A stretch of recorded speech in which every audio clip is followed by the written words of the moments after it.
Hi. Greg feels like it's so much further away when I play other games in between the Greg streams. Check it out. I've got like a ramp.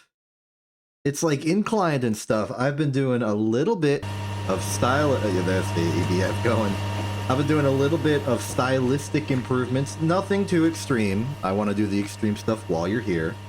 But just little things like I turned this into a ramp. There's a tiny little wood bridge that goes from the platform to upstairs. Just nice little casual things, but I still feel like it really adds to the experience. I gotta do more decorative stuff. This is great.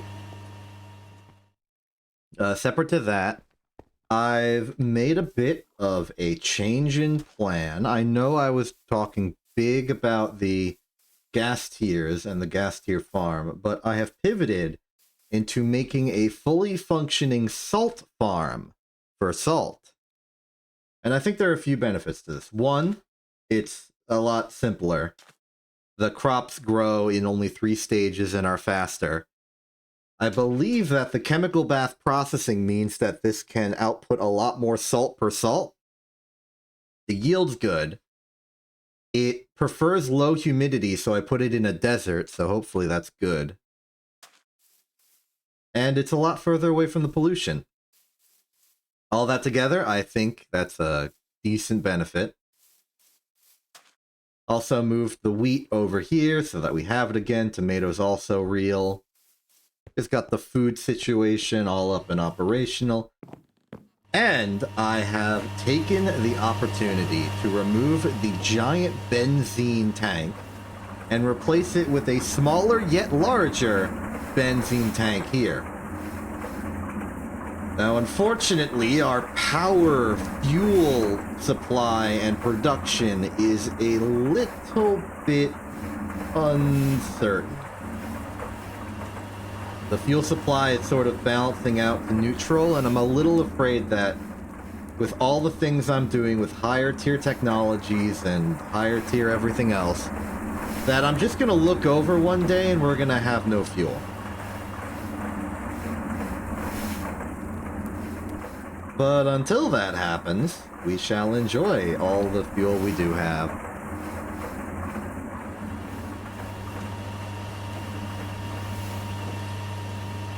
Meanwhile, I'm just going to prepare more material processing, just the classic bit of turn liquids into solids, change the shape of things, and do some good old factory stuff.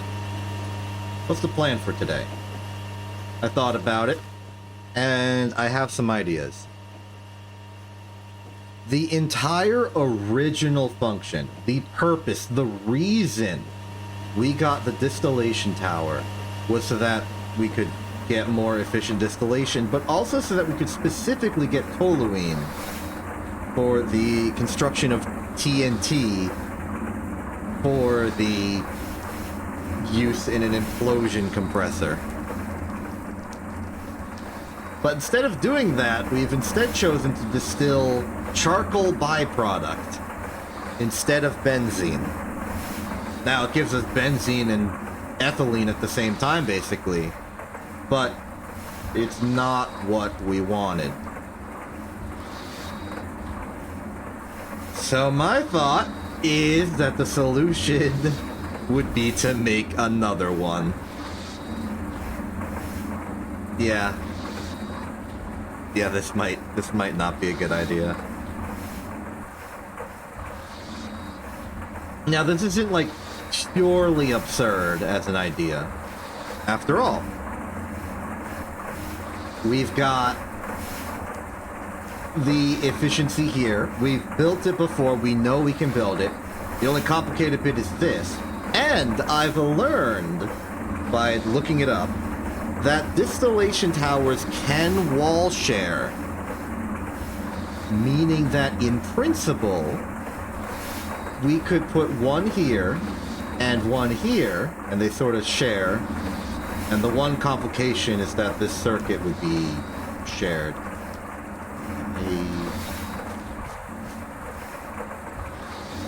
I can fix that, though. I can put that over here. once this craft is through, I'm going to turn it off temporarily. And I will move this over here there.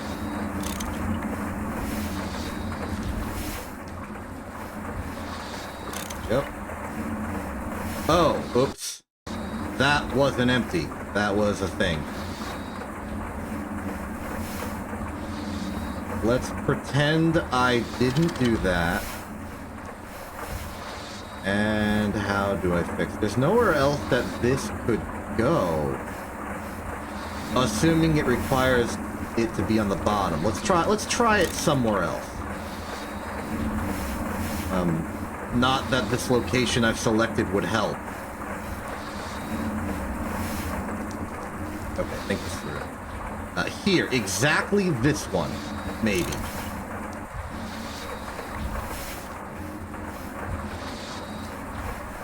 Is this legal?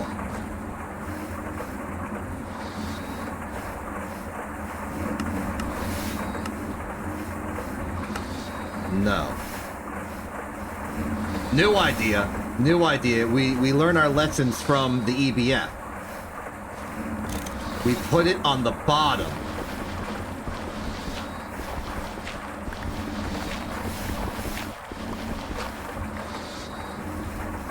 After all, of all parts of this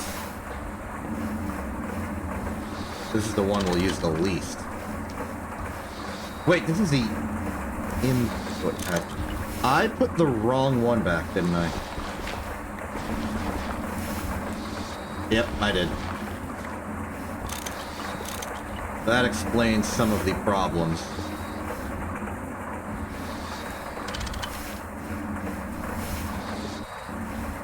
Actually, that itself could have been the problem, and not where I put the input bus. More testing is required. Okay, the test, put it here, put the input bus back here. Will this work?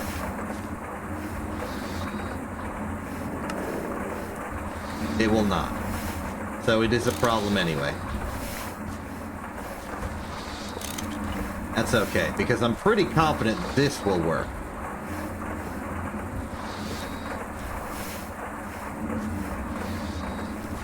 Alright, how's it looking? Looking good. Alright, circuit setting 2.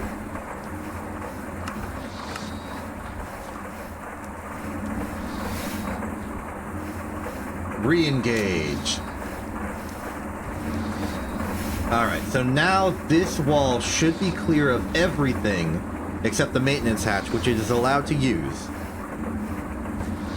And they should share. That means that I'll need to care about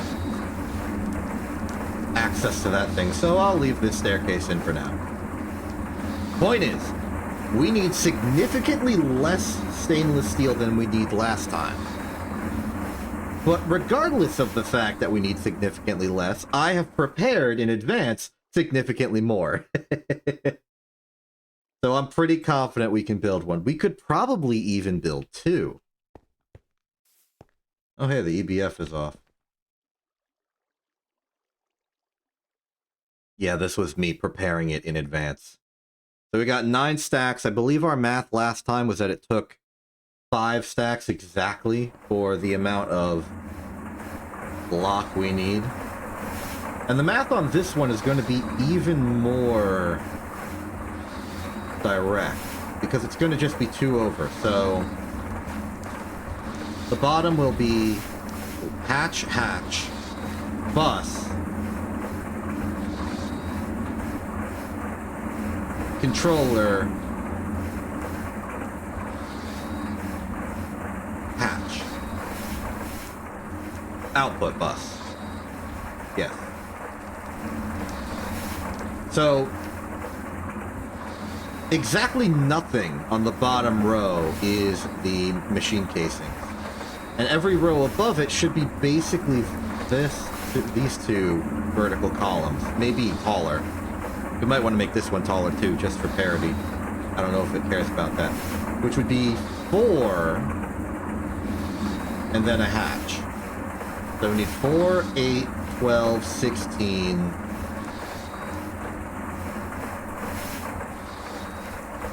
And then a 17th for the roof.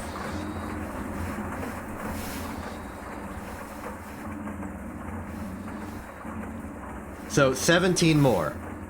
It took us like 30 to 40 last time. Now all we need is 17. Easy. Well, let's do this then. I'm going to go for a solid 20, just to be certain.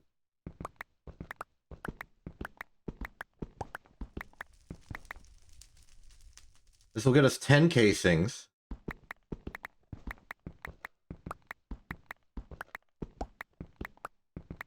That should be 20. We begin.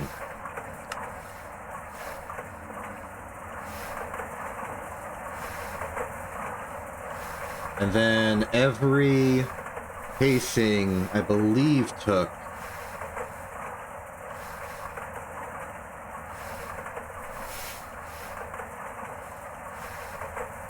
6. Which means for 20 we would need 2 stacks to be bent.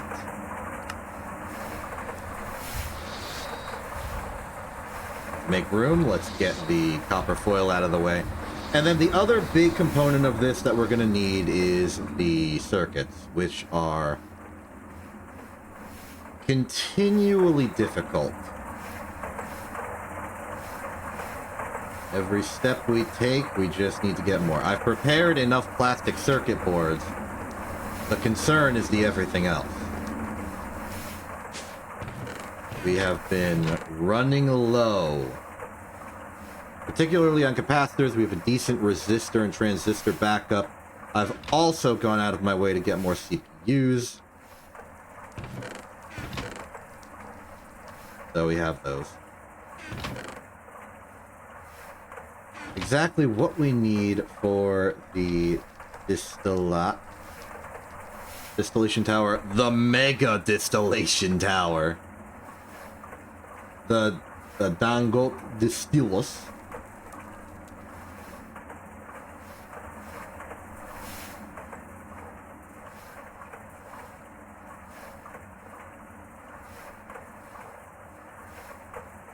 Okay, large stainless steel pipe, HV machine hull. We are going to need 4 workstations and 2 electric pumps. 4 workstations. Oh. See if we can't ration this backwards.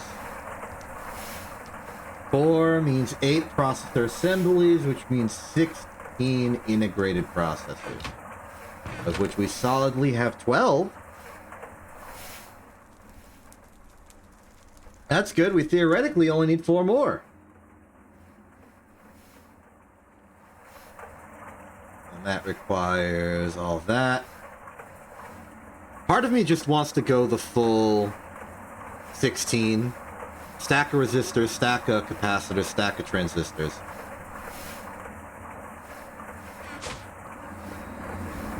Because we're always going to need more.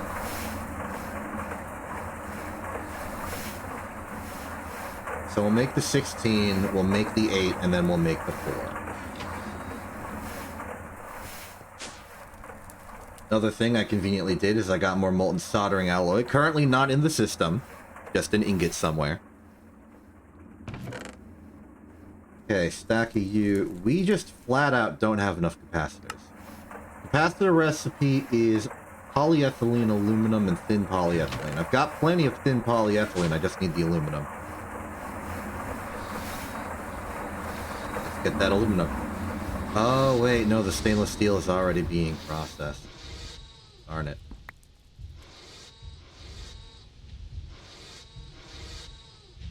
Of all of the tiered machine construction materials, aluminum's the one we have the least. It's surprising to me that we've accidentally entered an era where it might be more economical to simply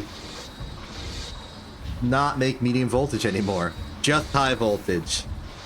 for the most part.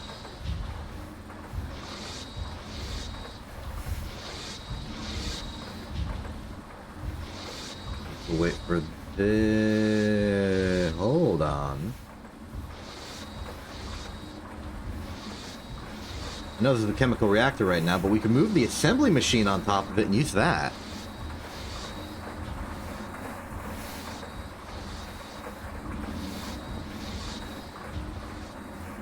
Instead of the one in there. And I say that because I don't want to be making advanced components at the same time as the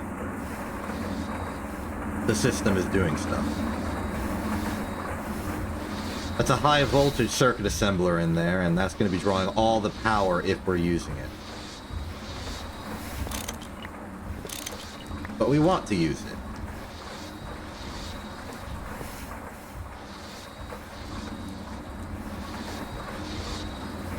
What say you? We take the polyethylene pad. Give me that.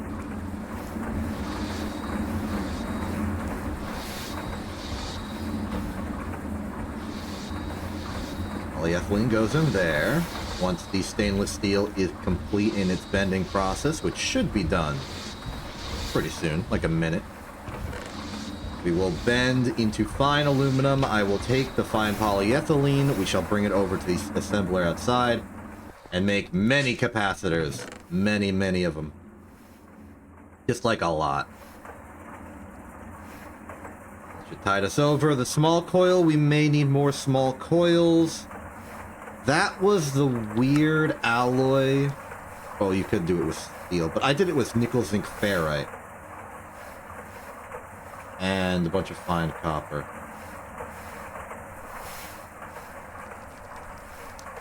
A needled copper for best results. And just one ingot of this will get you half a stack. So I probably just made a bunch of... I made like one craft of this and just let the rest be...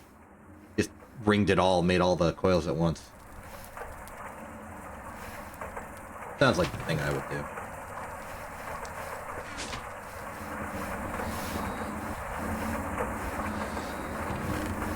Plenty of fine red alloy. Let's get some more of that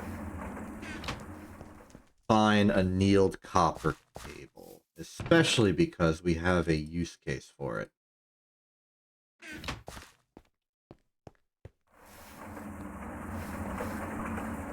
Polarizer, no. Set to 3. Put that in. How's the bending going? Bending is complete. 2 aluminum. I'll take those. How are you holding up? You are almost complete with 1 full stack.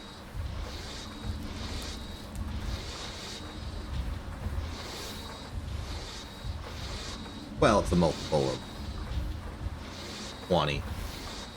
It's a multiple of 4. Again there. We got seed oil because I made more dirt. And more crop. Turns out you go through a lot of crop when you're making... Well, crop. All the weeds, all the plants you don't want, they keep deleting them. You gotta place more down.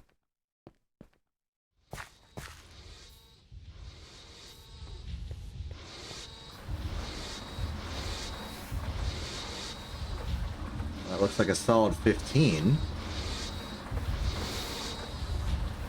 Oh, I forgot to get the foil.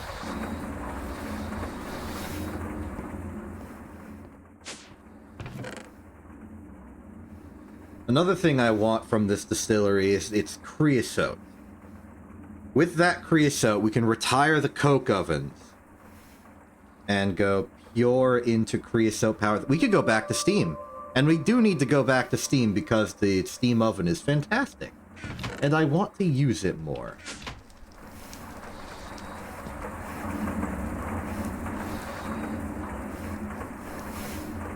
Okay, we got 2 stacks of this, 1 stack of that.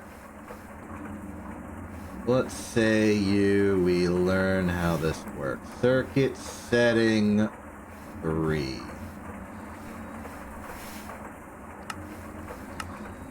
you go, in you go, in you go. That is the correct ratio on the foils. I don't know if that's enough polyethylene, but we can always just add more.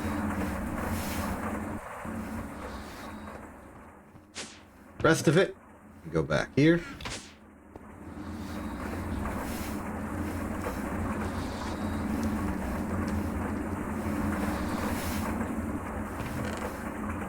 Nailed copper wire is ready. How's that ferrite going? I know we made it before, but I want to remember.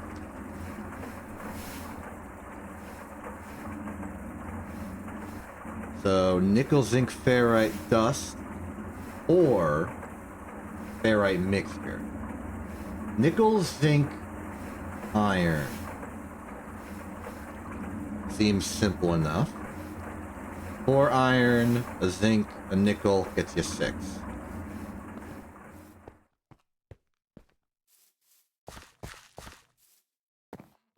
Oh.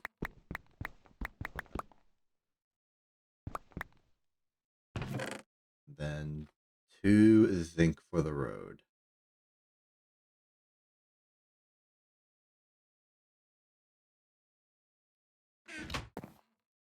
Particular mixing recipe, circuit setting 3.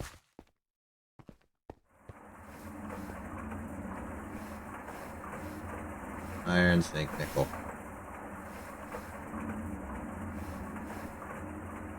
We're holding good on what supplies we currently possess. Just a matter of using them. And the oxygen will come from the EBF because I have taken the convenience of piping in the oxygen. I don't remember when I did it, if I already explained this or not. I moved the oxygen tank from over here to over here. The pipe for that electrolyzer now goes down in and through and up here into here, along with the oxygen from this setup. And then this pipes out all the way to the EBF in basically a straight line.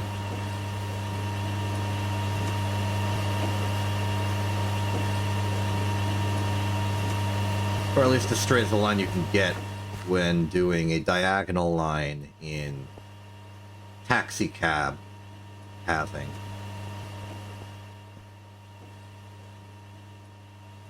I have not moved the chlorine over to the super tank because when I moved the oxygen over, my hunger got deleted. And that was scary, and I want to make sure that we get milk for that. Access to cows is sporadic, and we haven't really planned for it, but we have milk wart. So we could just farm milk instead of ranching milk.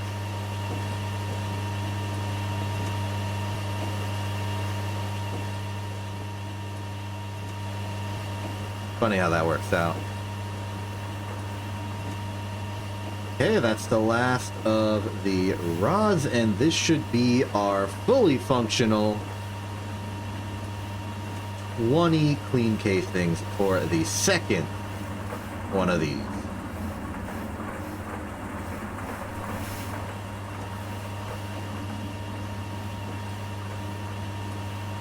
Just as soon as we actually put it all together. Assembly machine has no particular circuit involved. Go for it.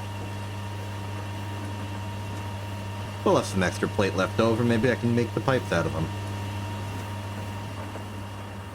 Are you holding up? You're already at a stack. I should probably have made an output for this. I have an output for this.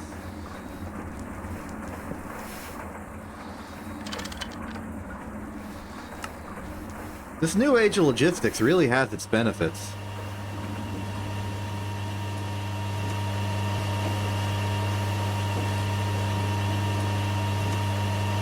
Looking good. Then we'll fluid extract, solidify this into a bunch of rings, and then use them to make the coil. We are going to need an equivalent amount. Okay, we'll double. In annealed copper wire. We're going to be having 12 ingots, and if I understand, a ring is 1/4 of an ingot. So we're going to have 48 rings. And we're going to want, well, 96. Well, a stack and a half of fine cable. We can do that. First step, though, make the ring. I have no fear about the viability of doing this because historically I've done it before.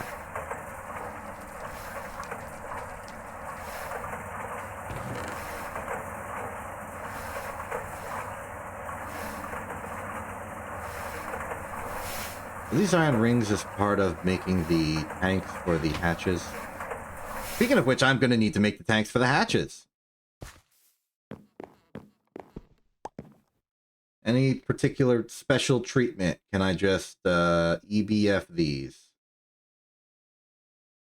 No, but I can arc furnace them. Tempting.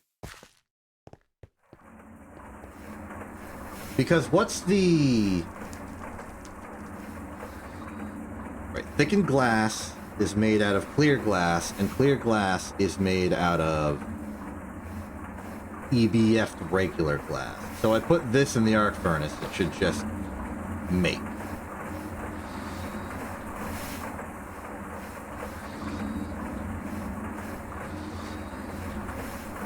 I need a tier 2 thing for that.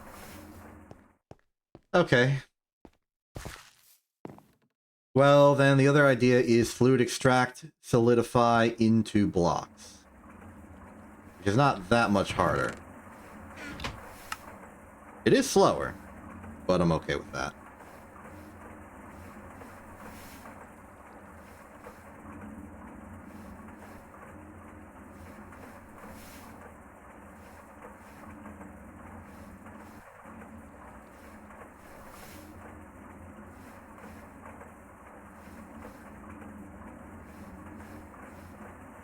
Does that keep going? It won't work. Do I just have enough sand?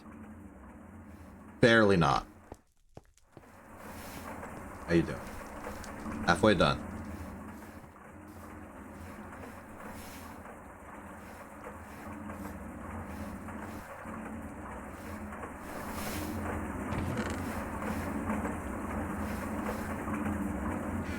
I suppose I could start the circuit making. We don't need the inductors just yet. There's my clay. Oh, I can put these down. That'll tide me over. Okay, so input will go here. Output will go here. Input fluid. Input power. Controller. Exactly no blocks on this level need stainless steel. And this one's going to be 1 output liquid, 2, 3, 4. So we just repeat this shape going up.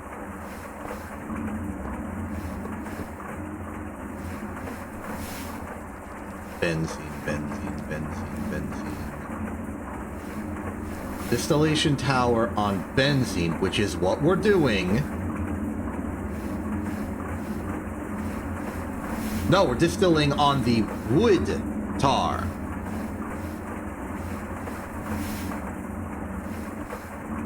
There you are. Okay, so in principle, we need at least 4 outputs. I could ignore the dimethylbenzene because I don't care right now, and then just make the distillation tower taller if I suddenly start caring. So let's see, output 1, 2, 3, 4.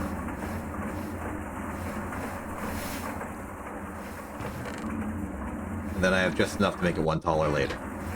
Actually, I don't. I would need to make the combined center taller as well.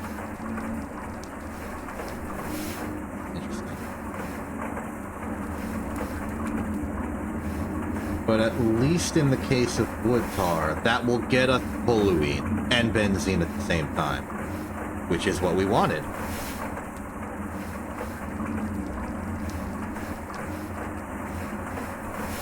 In terms of the logistics, just so I'm prepared next time, this is the wood tar.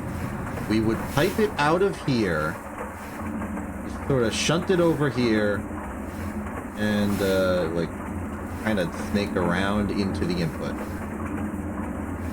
Which will be here, I guess. And then we have it. And then it'll output the stuff over here. We'll get the benzene out. It'll go into the fuel. This fluid extract, this distillery,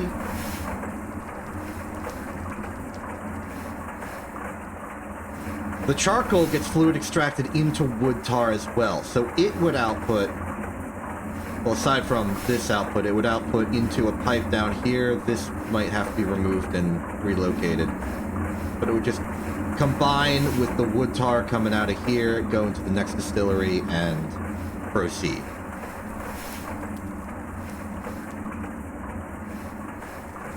Great.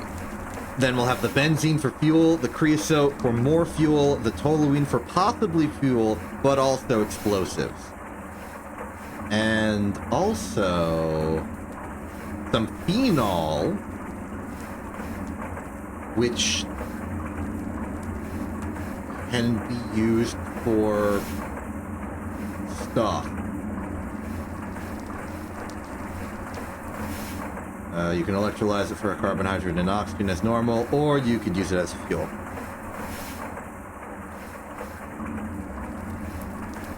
Maybe we should use the, if it's enough, we should use the phenol for fueling the cycle.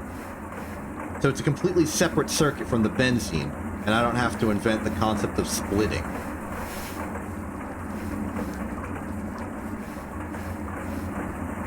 Because I don't know how. With this distillery out of the picture, I find it very likely that this generator might not be necessary to power the fluid extractor. It might.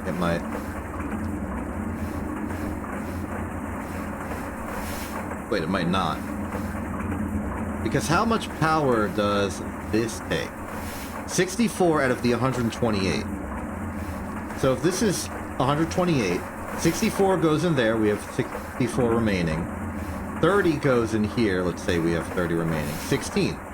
That could power all of this, and this distillery would be replaced with the tower powered by a completely different engine. We can remove this from the circuit once we make the second distillation tower. And that's good. Means we can use it somewhere else.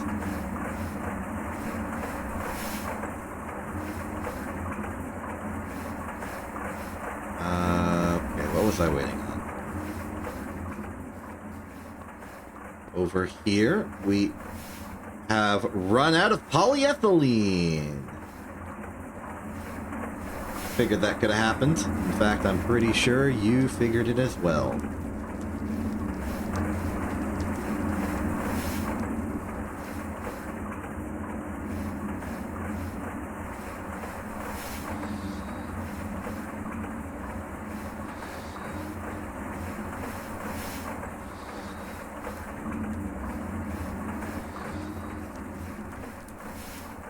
There we are. Next up is the rings should be ready. The rings are ready.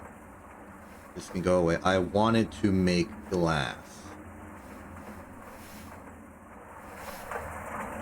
I'll take a bit, but when it's done, we'll have a lot of glass to work with. One thing I'm concerned about now is suddenly, do we have the obsidian to do this? Because for the reinforcing of the glass, I've been using obsidian dust. We have 24 obsidian dust and 2 obsidian blocks. 1 obsidian block gives us 9 obsidian dust.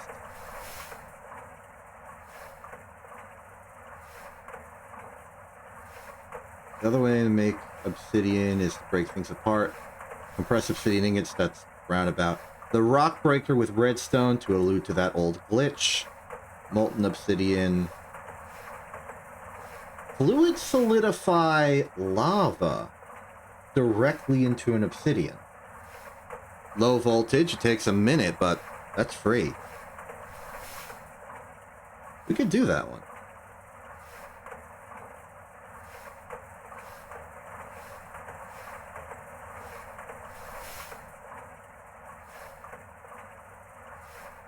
You can use cutting machine. You can use lava as a lubricant in a cutting machine for exactly one thing. Centrifuge lava. Silicon dioxide, magnesia, quicklime, gold, sapphire, tantalite. That's some interesting options.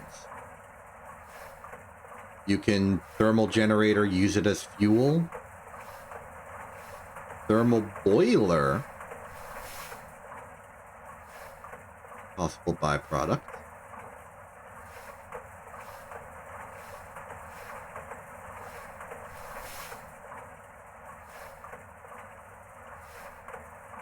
Used in various recipes for various reasons. Lava stone, I think that's mostly decorative.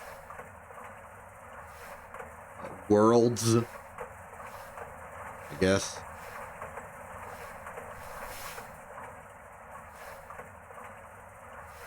Not the point. Not awake.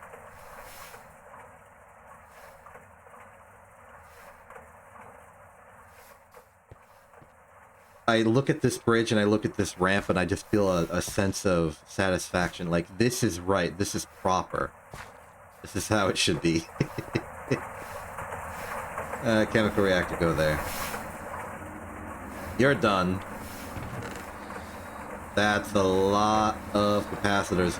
We may want to convert to having barrels of the circuit components, but they don't really fit in the clean room. Not a lot of space in here.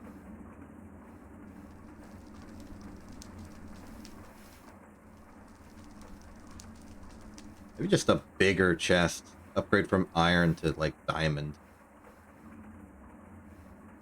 Okay, that's clear. We have the rings. We can take the stack and a half. Combine them over here. Remind me what the circuit setting is. Circuit setting is 3. Molten polyethylene is still used. Go forth. Getting good use out of the speed. We were at about 300,000 fuel. What are we at now? 237. You can kind of see my concern. We are burning through fuel at an alarming rate. And unfortunately, to some extent, the distillation tower has made our margins worse. A lot more benzene is going into just fueling itself. And that's tough.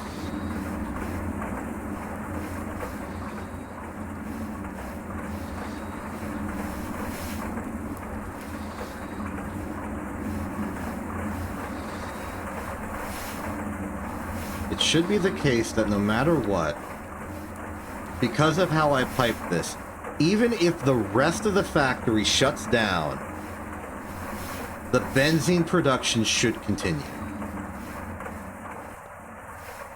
Contingent on the farm continuing to farm the logs. That's the only part of this that's technically on a separate, liable circuit. But I have a solution for that as well. See, the farming... Okay, the crop manager. It consumes 4 EU per harvest. And 1 EU her secondary operation. And I believe the secondary operations would be apply the weed repellent, hydrate. But basically what we're expecting is that it's going to be doing an 11 by 11 by 3 minus 3. So I guess that would be 11 by... It'd be 11... Okay, well, 11 by 11 is 121. Minus 1 off of that is 120.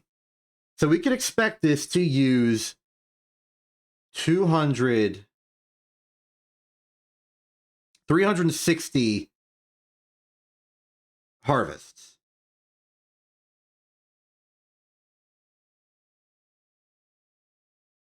Which is what, like 10 ticks of LV?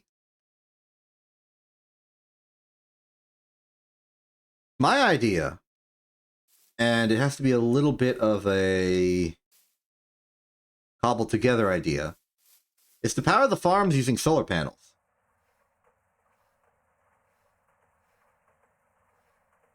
Maybe not necessarily the solar panel blocks, but just like solar panel thing. My thought was that perhaps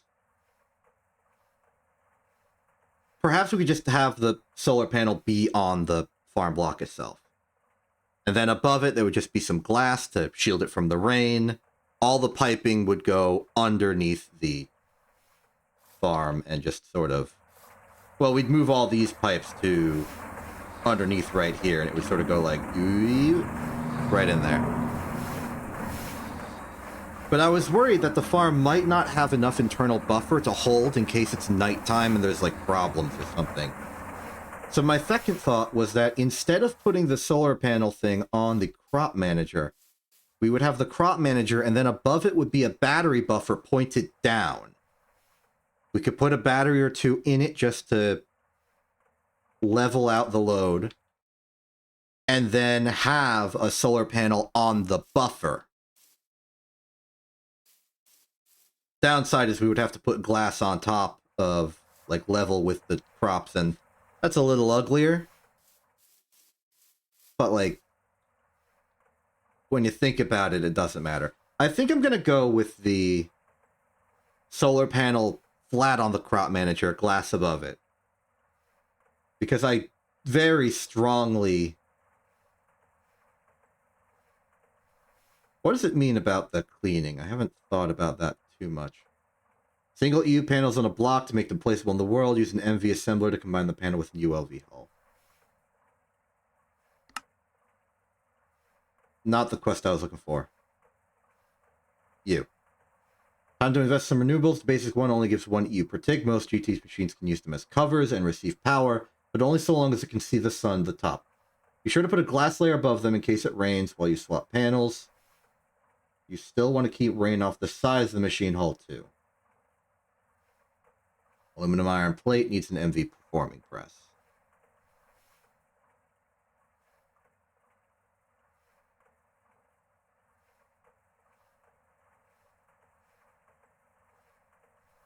Needs cleaning with right click.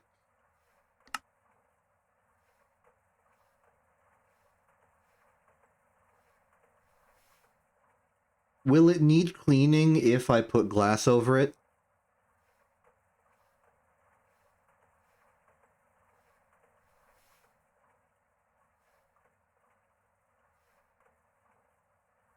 I don't know. Also, I don't mind anymore.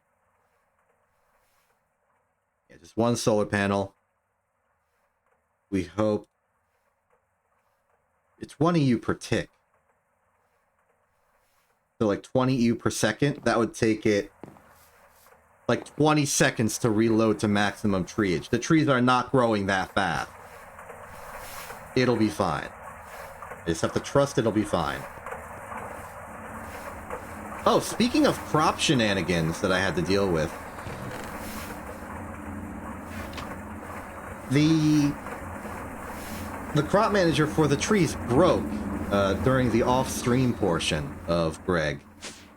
And in my foolish hubris of attempting to figure out why, I broke it even further. Here's the full story. I was going about my business, and I was like, man, the benzene's getting really low. When I then noticed that the pyrolysis oven itself was off, I then started tracing this back through the system. That was off because the barrel up there was empty. That barrel up there was empty because the barrel up there was empty. That barrel up there was empty because the crop manager... Actually, I didn't know why it was empty yet. So I wanted to look at the crop manager. I don't have an easy way to get to the crop manager, so I went down through the bottom into the pipeworks of the coke oven array, broke my way through, broke the gas generator there, and checked the crop manager. And the crop manager was full of logs and saplings and stuff. So I kept looking, and I discovered that it was the sapling barrel that was full, and therefore clogging the rest of the farm. The crop manager could not input logs into the system because the pipes were stuck with saplings trying to go into what is now this barrel. The solution was very simple. Get a new barrel. And so I did that, put the gas generator back, but when I put the gas generator back, I just put it back. Wrenched it so that the power would go up again, but that's normal. But when I did that, the cable for the gas generator disconnected. It didn't point into the generator's output. Because when I placed the generator, it was pointing like to the left or whatever, and then I had to wrench it up north. As a result of this, I left, I came back, I saw it working, but then when I came back, it was not working again. And this time, it was the crop manager that was empty. And I checked, and I realized that it was getting no power because the gas generator wasn't connected. And I reconnected it, and now everything works fine. But the reason that second era of problem happened was because the crop manager had a good energy buffer and was able to work for quite a while before it actually needed power from the gas generator, which then inspired the solar panel idea that you are now hearing from me, or at least heard from me slightly earlier. So that's the timeline. That's the timeline of understanding. Anyway, let's make these MV circuits. See if I remember. We need a stack of that, stack of that, stack of that. 1, 2, 3, and then 1 stack of you. Hoping I'm right. I am. Good. That'll get us through. Oh, we're gonna need more diodes. We learned good ways to make diodes out of very little. Right, it was annealed copper plus wafer plus polyethylene, circuit setting 4. And that's suitable.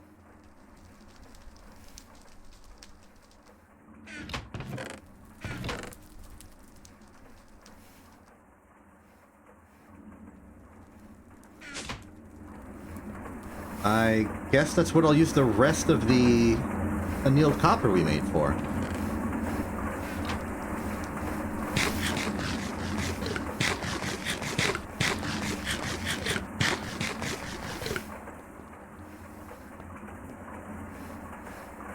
Thing 4, wafer annealed copper. That'll give us enough for hopefully R4.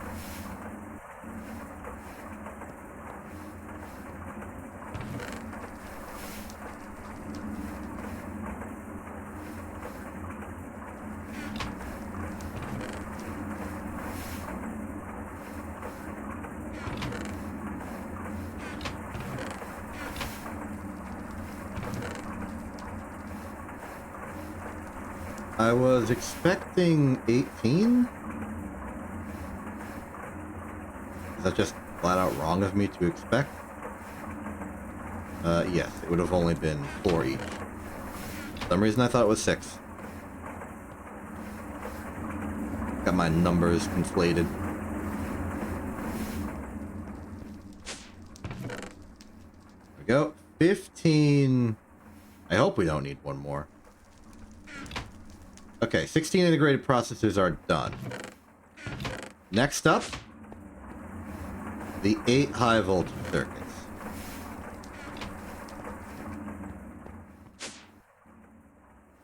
Circuits, I think it's red alloy again.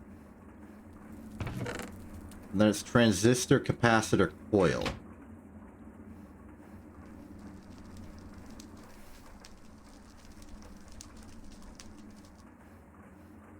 No, one of these is replaced with RAM. Which one? No transistor, just RAM. And these ratios are going to be all off, but that's okay.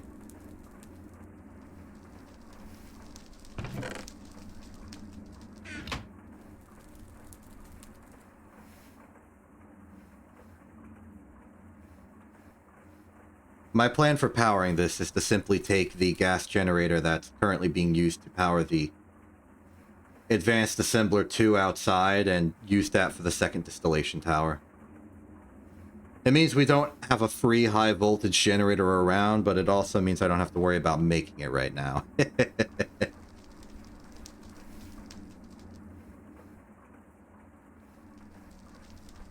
And now the tricky bit, once that's done.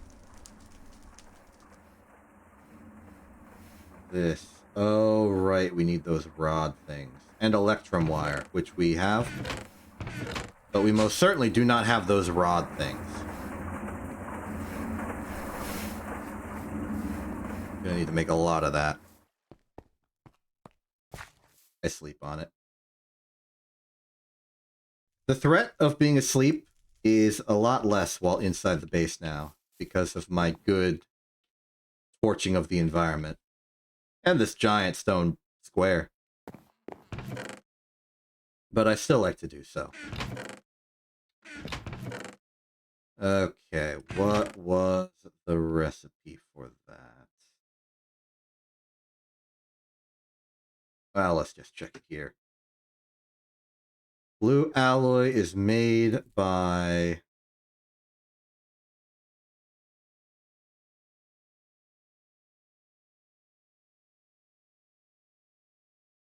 electrotine and silver. The electrotine is the mixture of electrum and redstone in equal parts. I have a bit of electrum dust sitting around, and I have plenty of redstone from the gold glowstone farm.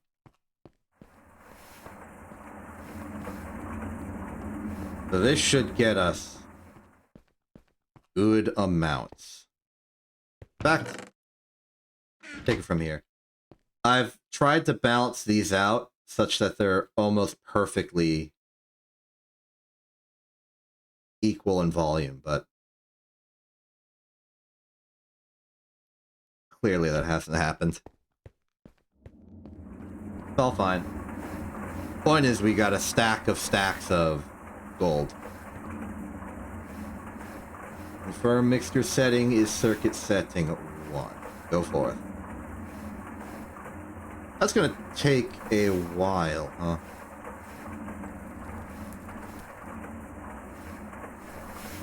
Guess I'll wait for it.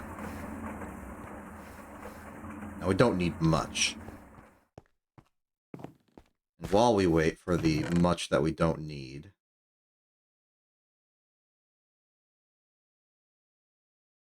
8 should provide us a stack, which should provide us the 4 we need. Yes. So when a half stack of the Electrotine is done. I will alloy smelt it together in here. There's more soldering alloy, as described in the intro. We'll make it. We'll break it. We'll fake it.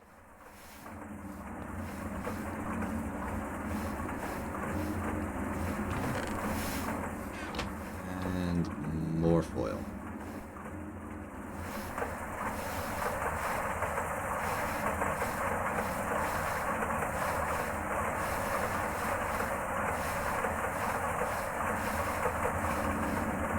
And more sulfur.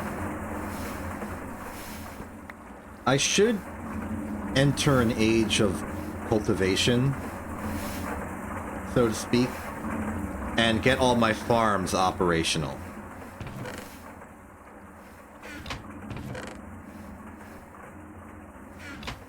Might help. Glass is done, though. I don't know exactly how much we need for this. I'm just going to give a safe estimate of like 8.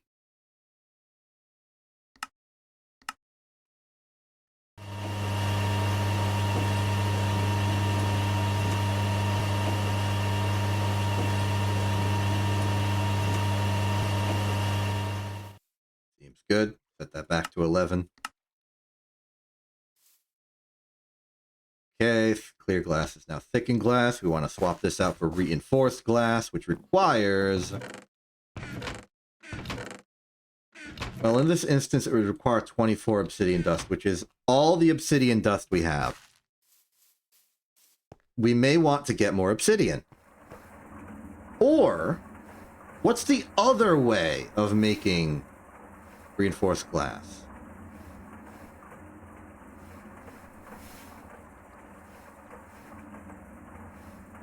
Okay, well, how do we make a tank? Tank is strengthened glass or obsidian glass. Obsidian glass is the one we're trying to use here, but strengthened glass is tin, saltpeter, and molten glass. Well, the tin is relatively easy. Saltpeter, though, comes from salt. Potassium hydroxide, chemical reactor. Potassium and nitric acid makes complete sense. It doesn't seem like... Ah, right. Saltpeter's a salt. With our salt factory operational, we would be able to have plenty of saltpeter. Combine it with a good amount of tin, and we don't need obsidian anymore. For this.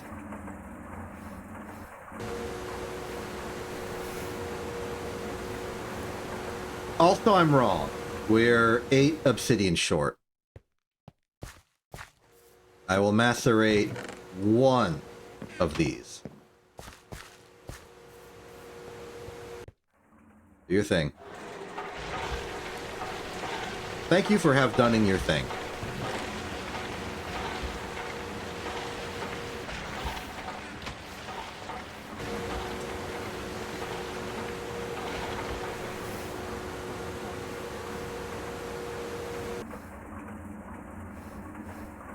Combine those with the iron rings that we have in reserve, and we shall be ready to make more hatches.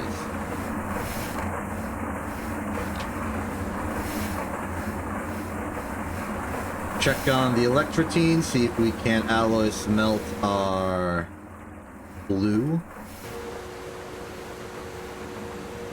Where was that? Mixer. My goodness, it do be taking a long while. Minute and a half for each, gets 8. We're gonna need 4 craft to that, so that would grand total to, well, 6 minutes. Makes sense in retrospect. Still, undeniably inconvenient. How's the benzene?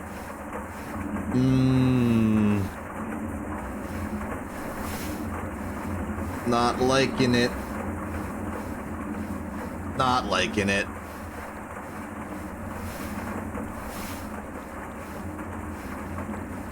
Cactus.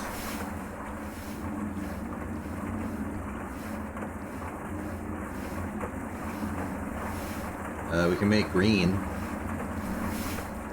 We can make cactus juice. Upgrades. Cellular block. Cactus soup. It's a fuel. And infusion. You can turn into slime. Crucible makes rainbow cacti for some benefit.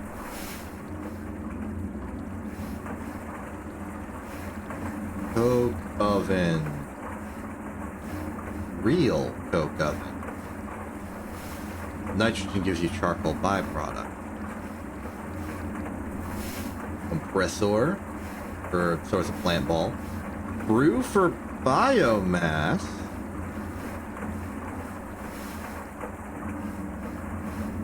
I'm a little compelled. You can do some fun things with biomass, I've been told. Like biodiesel.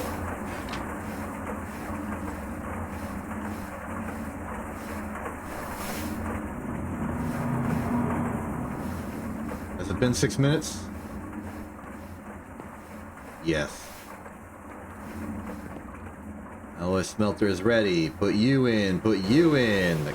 Glue! And then prepare the fluid solidifier for bolt action.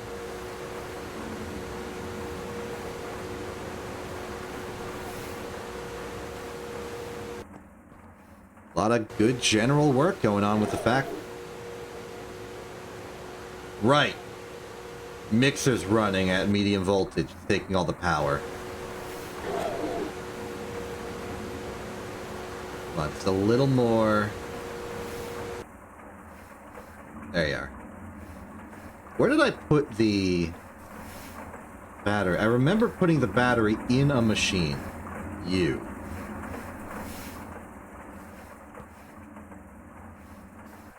Okay. Bolt. So with the bolt ready, we'll have everything we need for the next step of the process. As far as everything else, RAM. I think we're gonna need one more diode. Oopsie.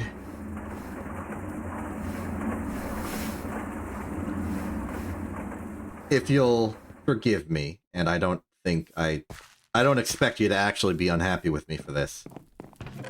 I'm gonna buy it.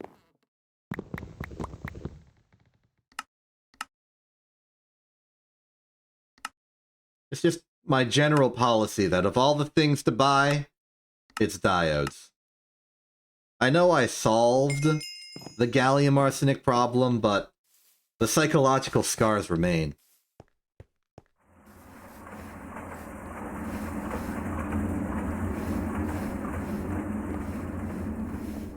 We go. Okay, let's just prepare everything then. We got the RAM, we've got... Don't need those. These back. Okay, diodes are prepared. We want the electrum wire for this. We are wanting 4 board. 4 of them. Up we go. Got the board, got that. We are going to need the bolts, and we are going to need these. Just the bolts. And they should be done by now, or at least close. They are done by now, or at least we're close. Actually, I think we can upgrade at least close to at least done. But since done is also the maximum, we can sort of simplify it via the squeeze theorem and just say that it's done.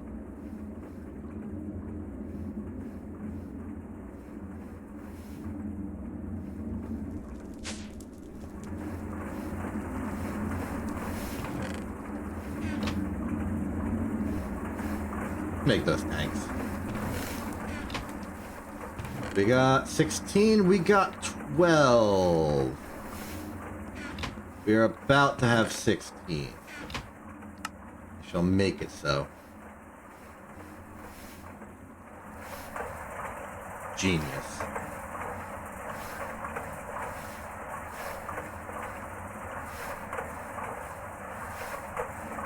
I'm really curious what other people have done to, like, fully deck out their energy production and therefore infrastructure. Because I've run this very vertically through the technology. I get the bare minimum of the machines, and I mostly just wait with what we have. It's not like I've made a second EBF to make stainless steel faster. I only have as much energy as I've prepared for. But I bet someone really driven, determined, and capable of good planning has, like, incredible, massive structures. Parallelized power, whole distribution networks. It's probably an incredible site.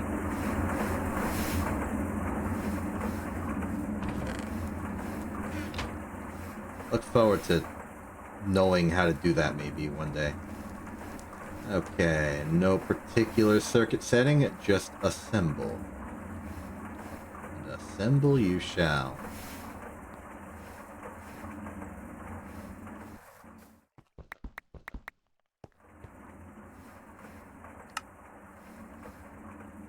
This is me thinking about the future needs of the factory and the fact that we will need to get some extra large stainless steel pipes so that we can make the actual distillation tower control center.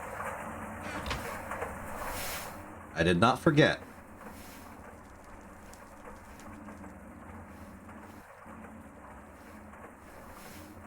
I did not forget. I did forget about the pumps. What's our motor supply? Fantastic. Thank you, future self. Cool, just the large stainless steel fluid pipes then, and that is something I already do.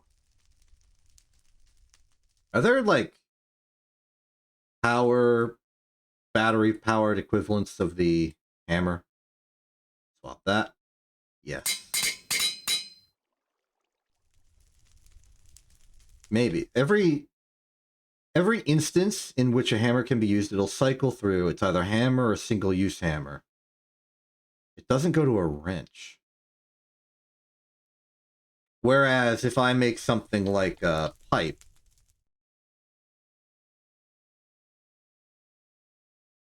let's say tiny tin. Okay, well, this won't work. This one cycles between wrench, single-use wrench, and then 3 different power tools. Which implies to me there is no power tool equivalent of the hammer. And we'll just have to keep making hammers. Tragic, but acceptable. So...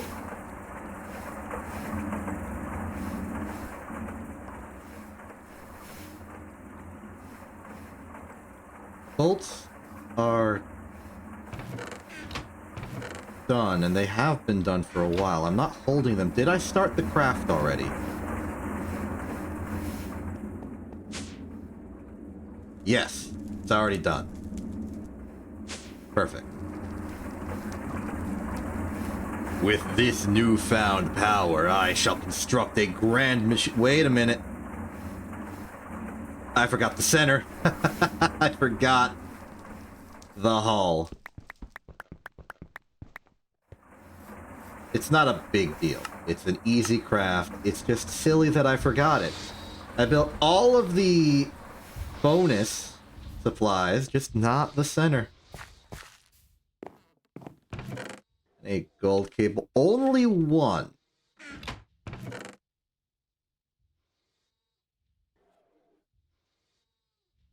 Let's solve that for the future. Right. the mixture is still going. You take care of yourself.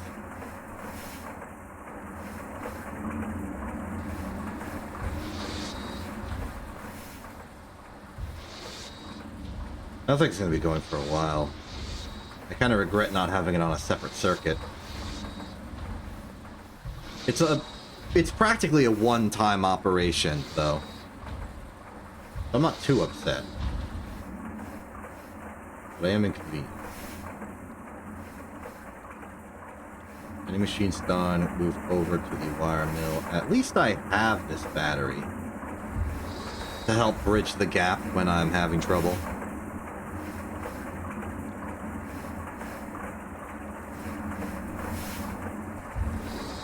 And in this instance, it seems like it's actually able to sustain itself.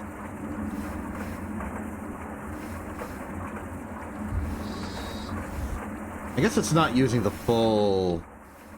Yeah, it's using 120. So 8 EU per tick is getting through here, and this is only using 4. So that does resolve.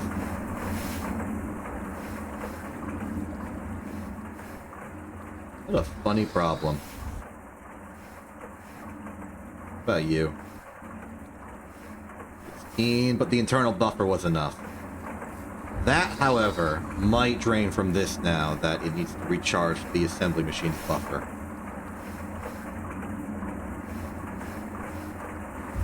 No, it simply stops charging this.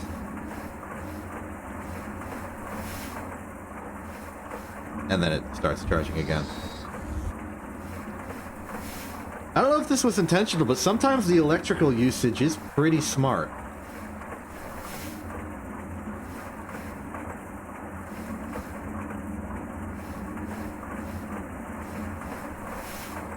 It acknowledges and accepts the presence of excess.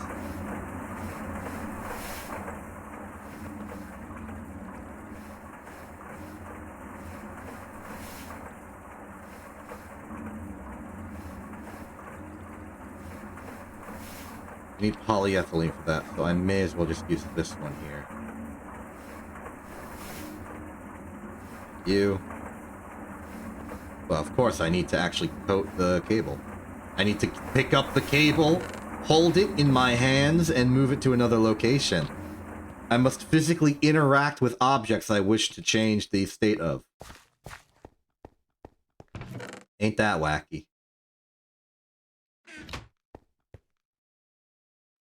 At least with the EVF off,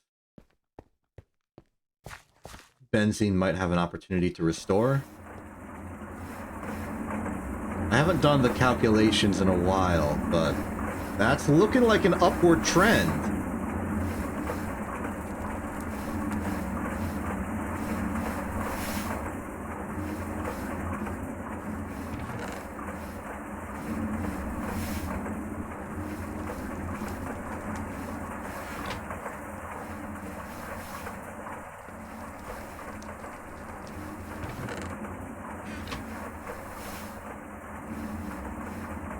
Where are my tanks?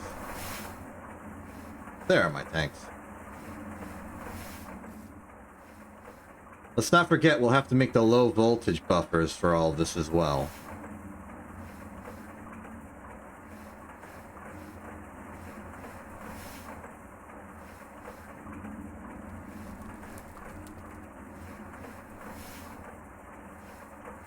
I am waiting on the gold. Enough gold to get started. 2. You. We're through. Now make the machine. 1. 4 corners of the world.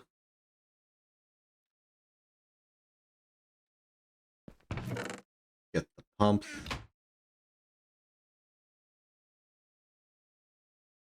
Yes. And the pipe. Very, very good. Hello and welcome to our second distillation tower. Placed in scenic, pretty close to where the last one was. Okay, we are going to need MV and oh right, I forgot about the energy hatches. Okay. Strictly speaking, we really do only need one. But the responsible thing to do would be to get two.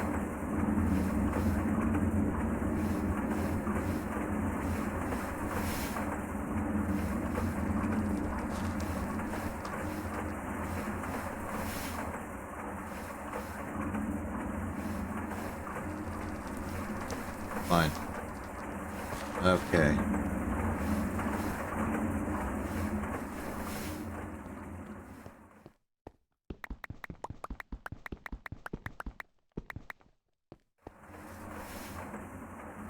No sign of stopping. We're gonna have to keep shuttling the battery around. I'm still holding it. I'm still holding it. Okay. If we hatch, we need two old pit. Okay. Okay. Yep, we're in the thick of it now.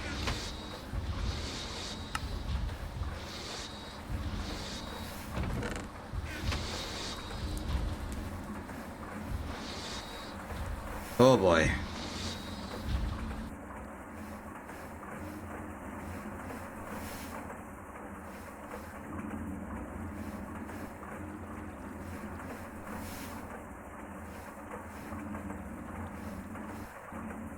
I need to remind myself it's not that bad.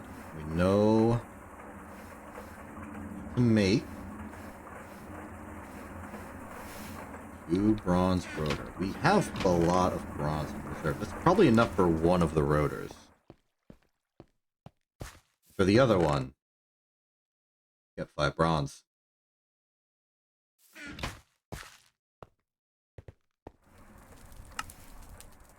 Rotor.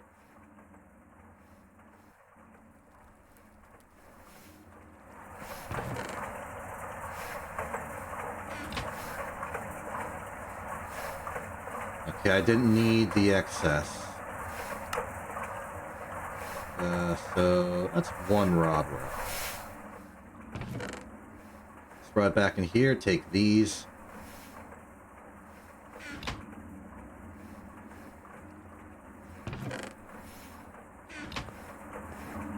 Next up, assembly machine, circular relevant. We've got 4 of those, 2 of those, 2 of those, 2 of those. We are going to need a steel fluid pipe and a copper cable. 2 of each.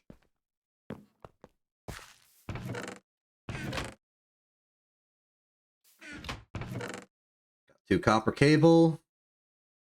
We have 2 steel fluid pipe. It wasn't that bad.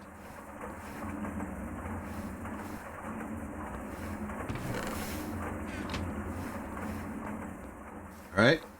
Next up for the hatch is... check the Olpic supply. We're gonna need 4.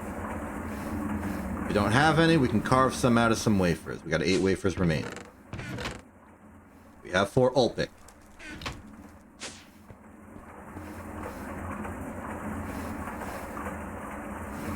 Okay, Olpic, check. Circuits, check. Lubricant.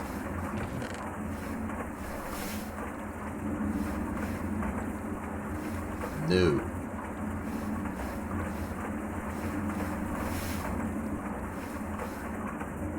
I do have a solution. Any amount of creosote.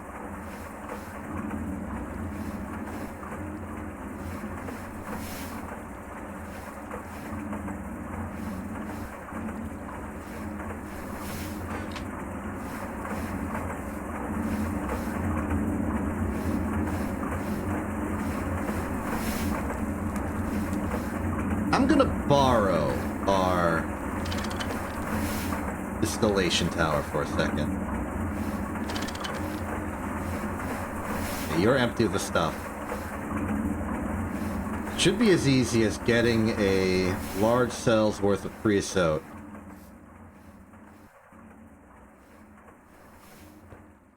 Ah, frick, it went to the pipes network again. Well, this is why we have this emergency runoff.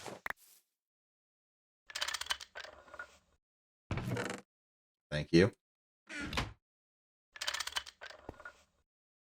Awkward creosote retrieval system, but do what we can. Okay, take out the byproduct currently in the system, put in the creosote. That should quickly give us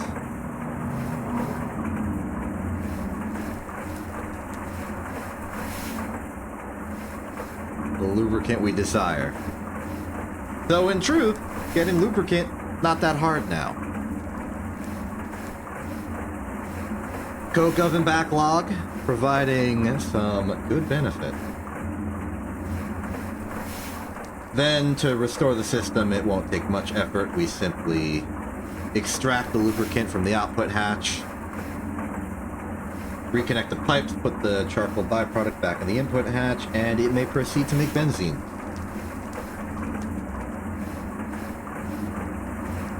I was expecting it to take this long. Did I misinterpret the recipe?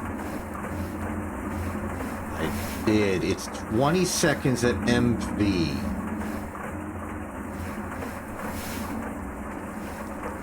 Coincidentally, also circuit setting 2. I think I just lucked out on that one. 20 seconds. It's taking 10 for each. Which is a result of this thing having... Oh, I think we... Having 4 amps of medium voltage means that this has overclocked it. We've accidentally overclocked it. Funny consequence. Alright, 1, 2, 3, 4. Good there. We can now put you back into charcoal byproduct mode. Good.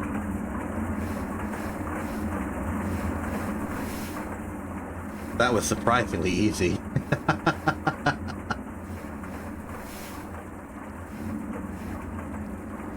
Okay, the central components, just regular medium voltage Hull stuff. Medium voltage coil.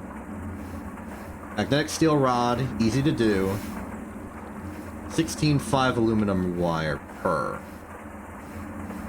Let's remind ourselves that we are going to need 4 of these, so 8 ingots worth, 2 ingots worth.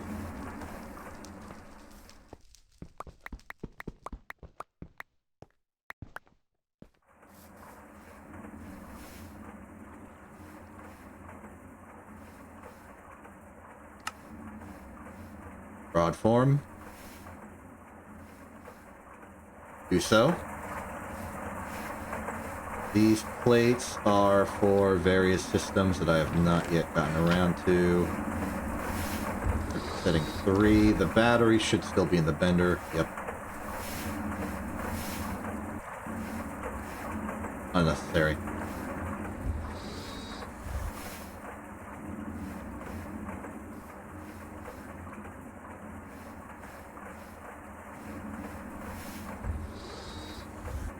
Battery here. Battery here. They're still going, but the internal buffers everywhere are filling the gap. Gold cable, not gold cable, copper cable 4. We're out. Copper cable more.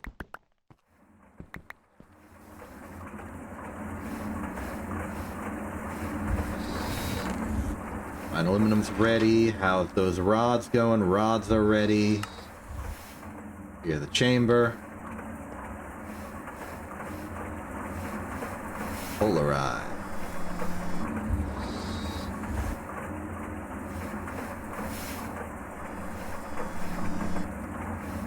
Good call, Cell.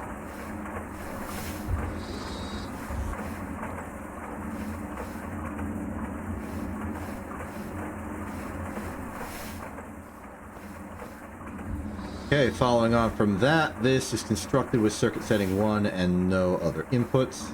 Get our coils.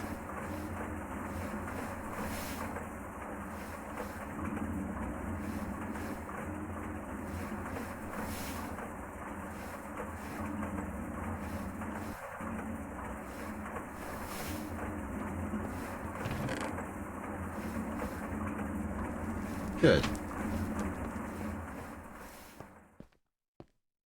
All that's left now is to put it all together.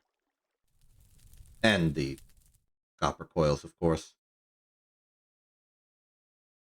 Don't remember the exact structure.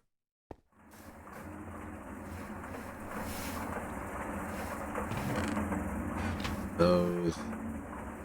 Take those. Ah, the pumps. Up there.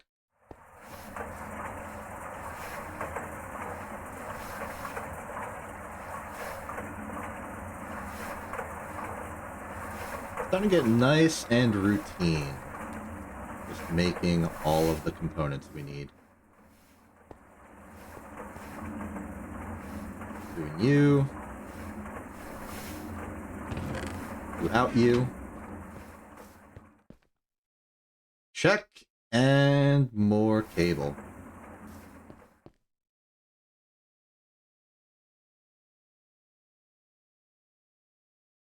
Good.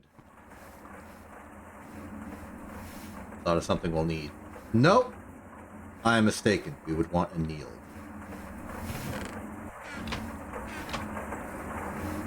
Regardless. 1, 2.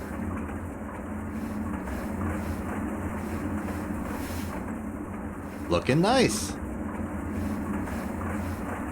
Okay, in terms of hatches remaining, we are going to have 1, 2, 3, 4. I'm going to need confirmation on that one, boss. 1, 2, 3, 4. Yes. 4, 5, 6, 7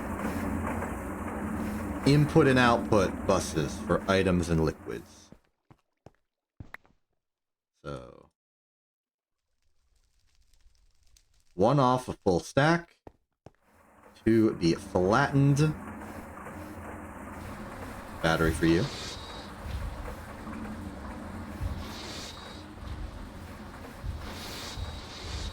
This better be worth it. It's worth it. It is worth it.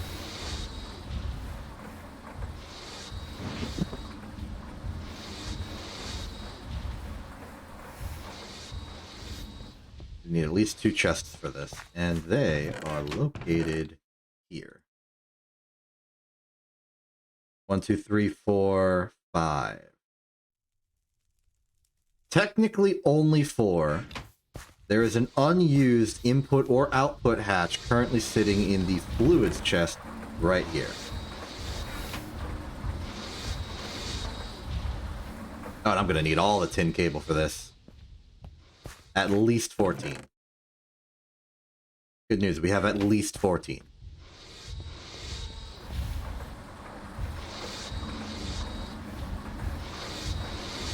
Leave that to run through.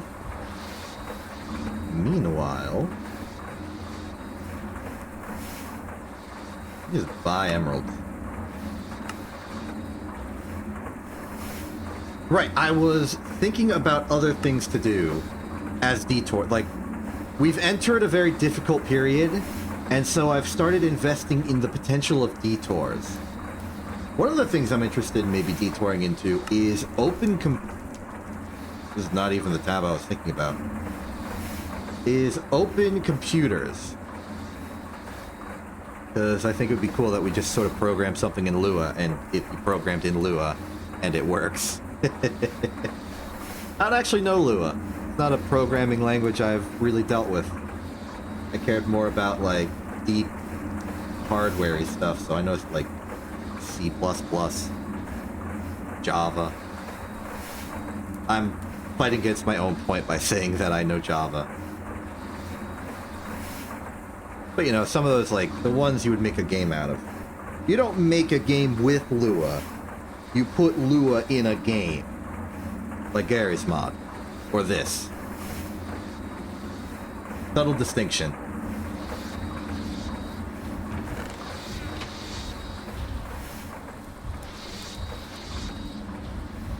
Ooh, that battery is looking uncharged.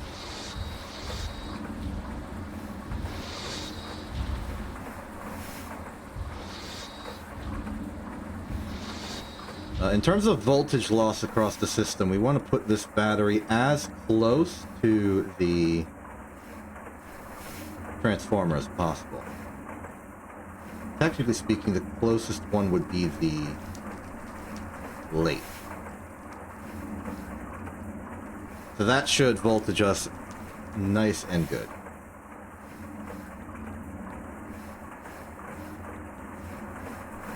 Assembler circuit setting 8. Make.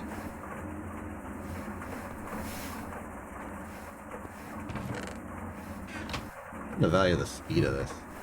And 14.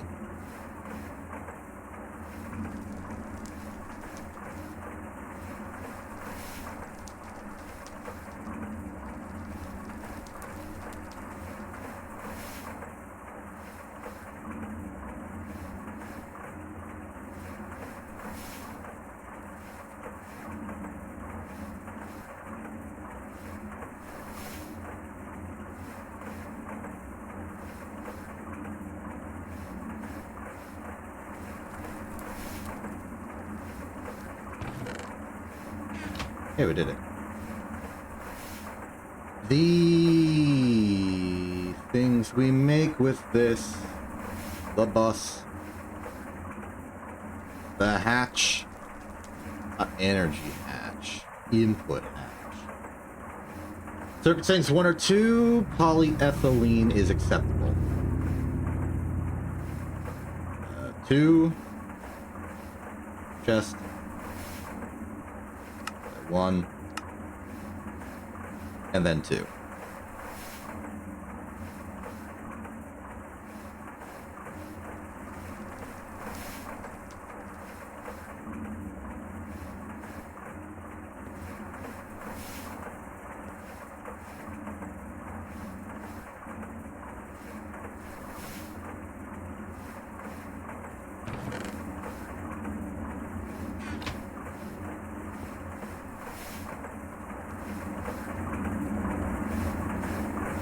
We can now place these immediately,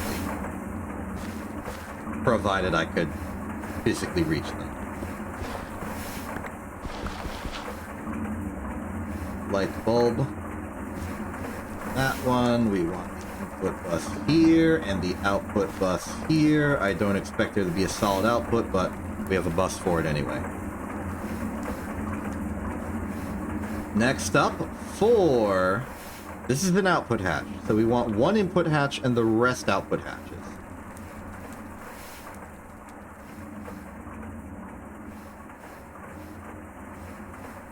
What?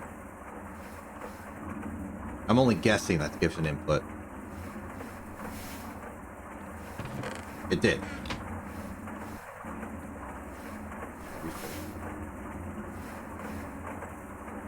I made an extra LV machine hull because I made the extra for the input hatch. The output hatch we already had. My mistake. No big deal. I can use it for maybe that battery buffer I mentioned earlier. Like an LV gas generator, just put it up to a machine that I just want to use incidentally. Maybe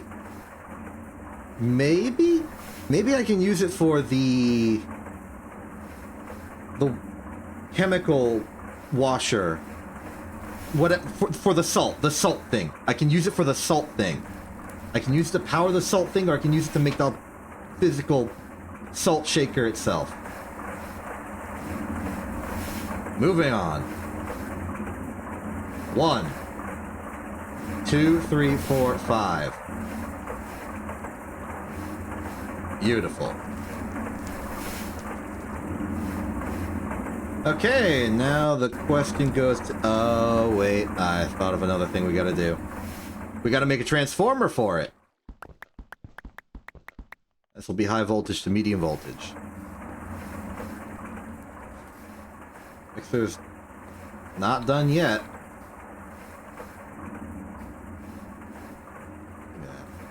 It's not even finished recharging.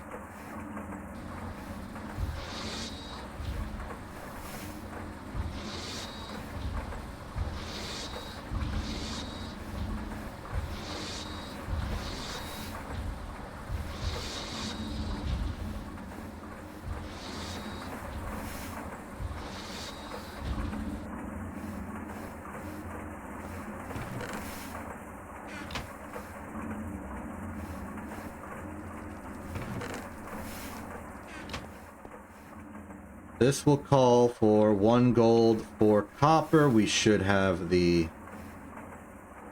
No, I stole it. And I stole it because I needed an anneal, but I didn't think about needing annealed, so I made that instead. Do we have any extra 2x annealed copper cable in here? We have a 4x. Seems a little overkill, though. I will simply make one of my own. Not that difficult in this age.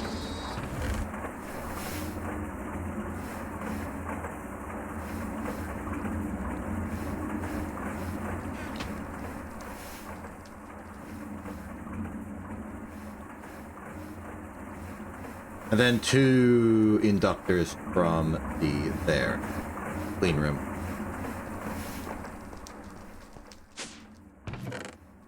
Two, please.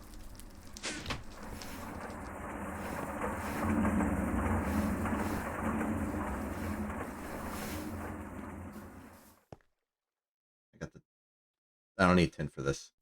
1, 2, 3, 4, 1, pull, induct. There's our transformer.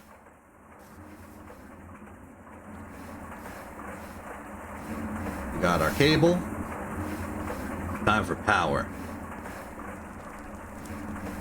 So the plan is, this takes 4 amps out.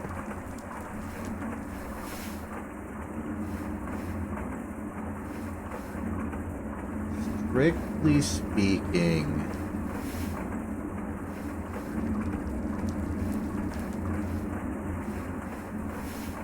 I kind of want to move this gen. Well,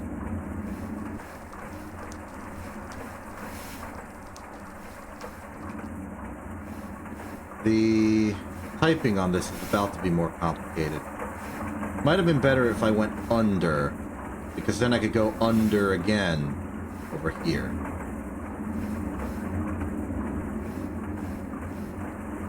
By the way, I don't really want to block the maintenance.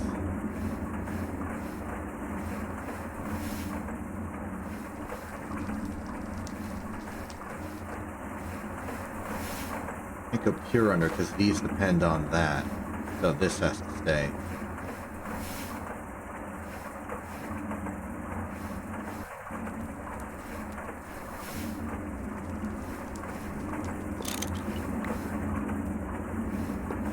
I think I will go with a sort of partial under. Go. Wire cutter is in the bag, and now it is. It was not in the bag.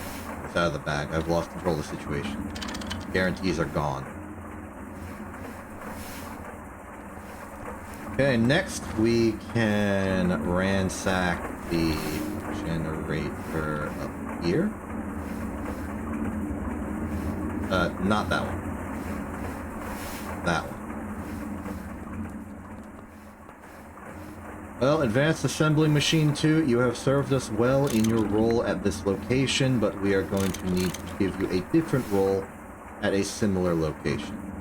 I'm also going to take the time to keep the benzene because we have a little bit of a shortage.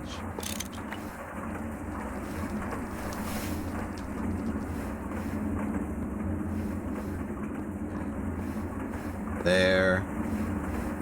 There. There. Power is clear. You have power. You were shut down due to incomplete structure.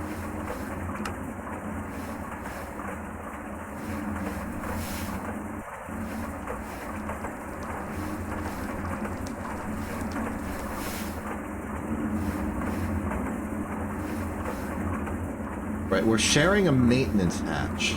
Will this work?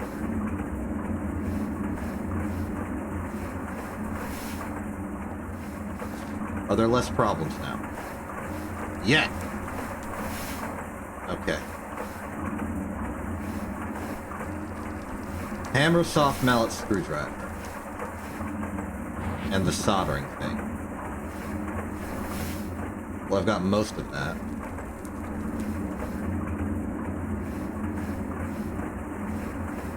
So, soft mallet and the soldering thing. We have the soldering thing, I just don't use it all that often. Take the soft mallet from here. Soldering thing, soldering thing, soldering thing. You. Soldering iron. Right, you're fueled up on tin.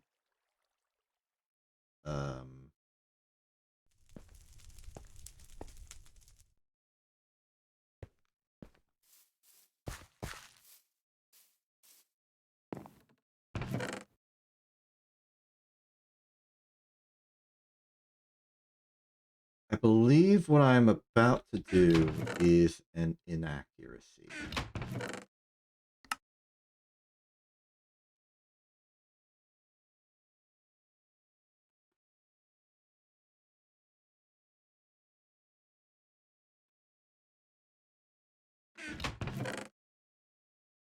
It'll be fine.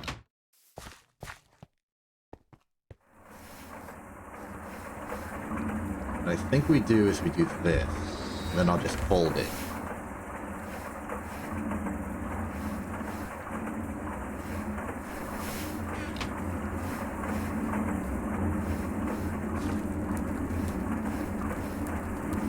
You check, and you check. And that did work.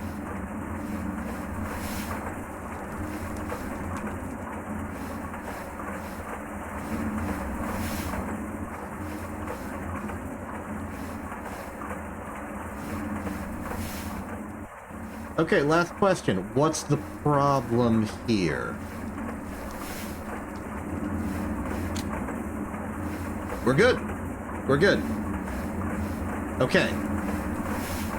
So, we have power, we have structure, the machine is functional. All we need to do now is reroute. And also pipe some fuel into this thing. We can also buy diodes again. Well, step one, let's reroute the fuel. And also maybe put back some of the tools we don't commonly use.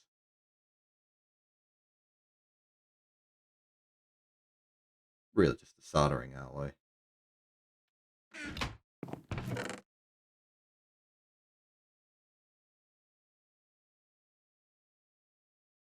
The pipes. Pipe. We need more pipe, we know where to get it. I'm gonna pipe it under, there's gonna be like a... I know that we keep repeatedly lowering the height of our base by having maintenance areas that become the new location things are done. I'm fine with that.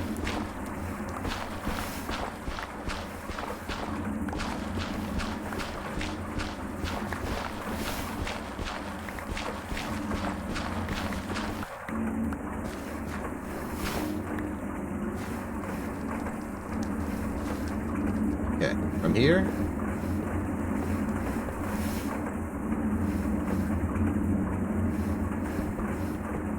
To here.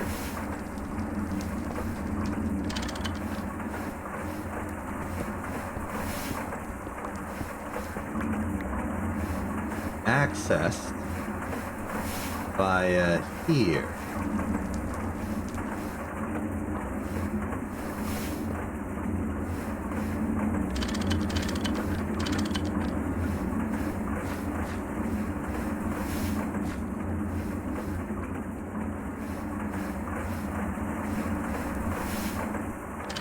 Looking neat and orderly, I would say. Then this pipe becomes redundant.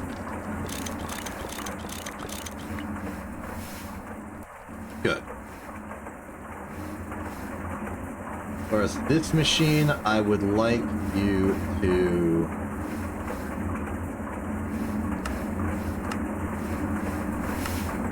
avoid excess, because we're kind of going to be running a little experimental here. In fact, it may be in my best interest to sort of conditionally power down some of this.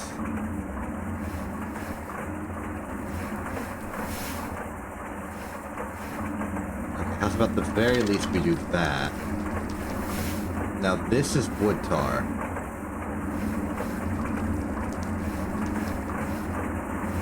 This is the old distillery.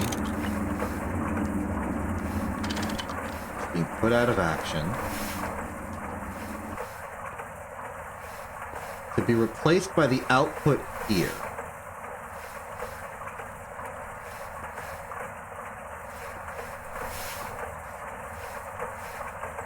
I'm about to make the spaghetti. I'm about to spaghetti. Maybe I regret, but it will be spaghetti. Oh, I need to confirm that this is actually the correct location. We're going to be working with wood tar on circuit setting, I guess, 2. It doesn't really matter. I am wrong! I am wrong. I am very wrong. The benzene will be outputted from output number 3. You are the benzene output. And that gives us a very convenient option. Just do this. And redirect. Do that. Do this. Do that. Do that. Do that. This. Oh, yep. Just be easier to do. This.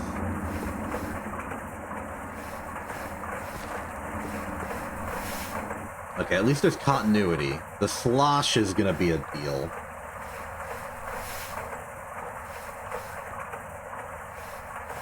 In terms of routing this, I'm gonna snake around under and then up.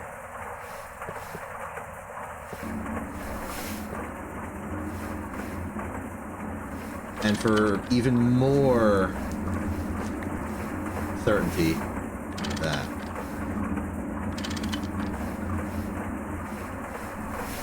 Okay. Input bus to circuit setting 2, why don't we? The options are 2, 3, 4, and 1. In that order for some reason. I'll take 2. Consistent with the previous machine. You're still outputting, right? Right. You're becoming full.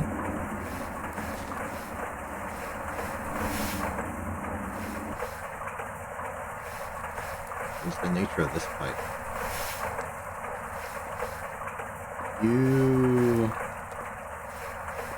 You and you both input the same place. I see it. I see the line. Do that.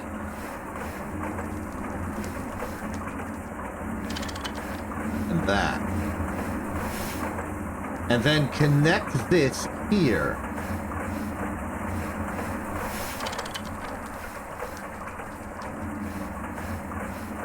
Now, wood tar is heading into that distillation tower. Or at least it should be.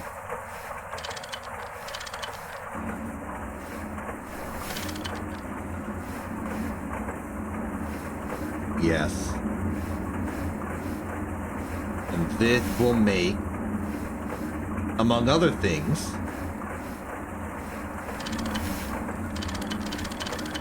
the benzene.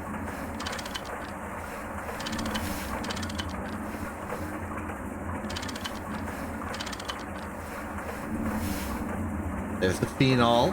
Benzene's missing. There's the toluene.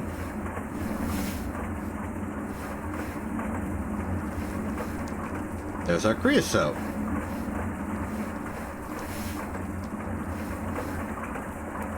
You're still fluid extracting on the charcoal, adding wood tar to the system that then goes to the second distillation tower.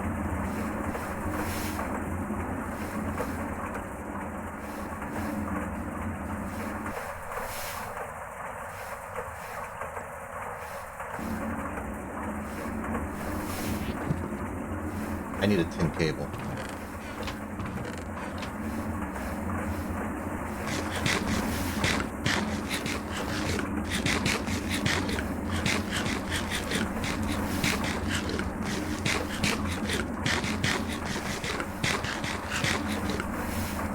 All this is doing is being amped down to become this fluid extractor's power. But that's unnecessary. Instead, what I'm going to do is I'm going to move the fluid extractor one back, make a tin cable that just goes in directly. Or get a tin cable that just goes in directly. Details are relevant.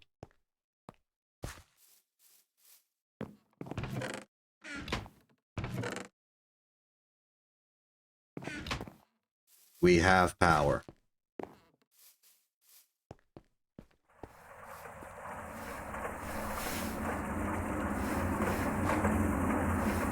So to do that, my apologies.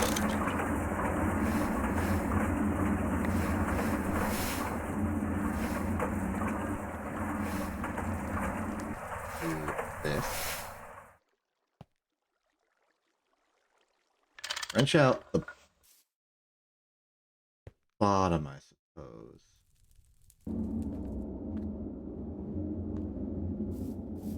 We can make this better. First off,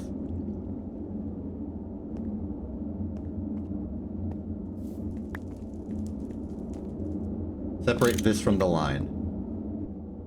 No longer necessary. Get some inventory space. This is delicate work. Okay, next up, take the benzene out, break you, break you, break you,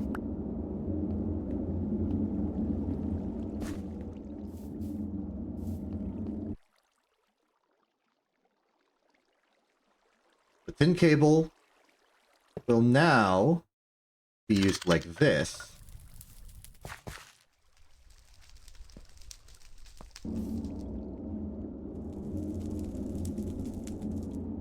How does the fluid extract? Is there a circuit setting I'm missing here?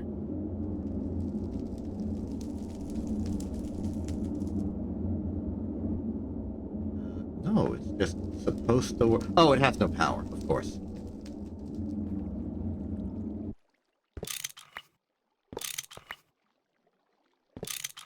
So from here instead, fluid auto output.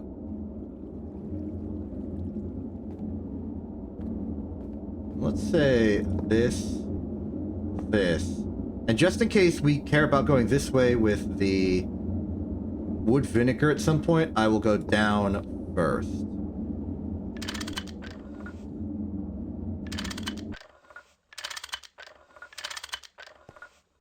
Now you need power, and that power comes from this tin. I've sabotaged my own efforts. Oh boy.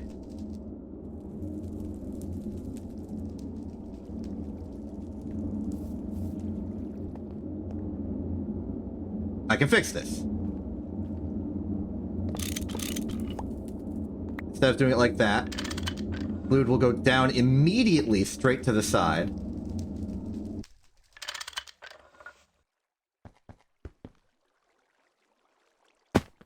Okay. Do that. Prep the crowbar.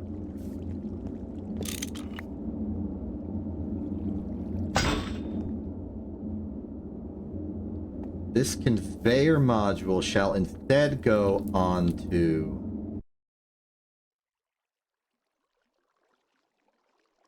here.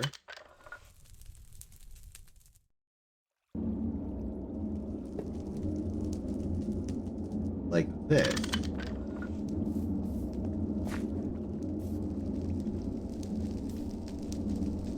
And then the tin cable will go here, entering in from up.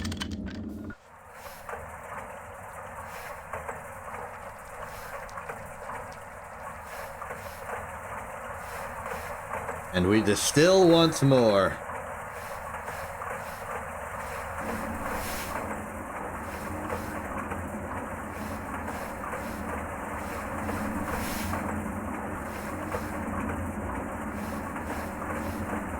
Good. Okay.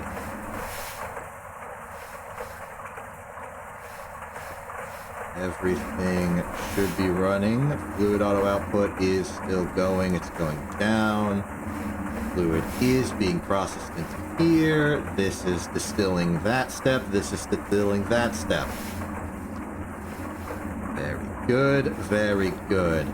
Now,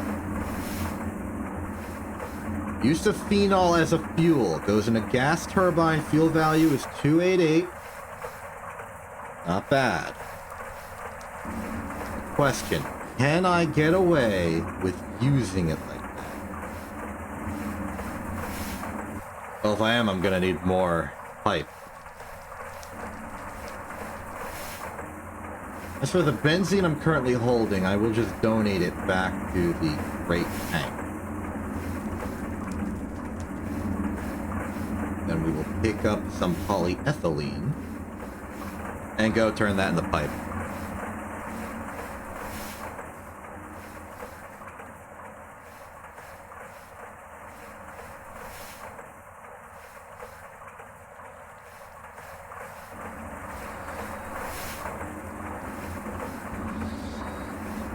Now, I would actually like to run the math on this. The question is very simple. Can I fuel the factory, or at least the distillation step, using purely the phenol from this? And if so... Okay, and if not, how much of it can I fuel? Gas turbine. Gas turbine. Okay, so let's check the recipes on this. Let's go real methodical. Okay, so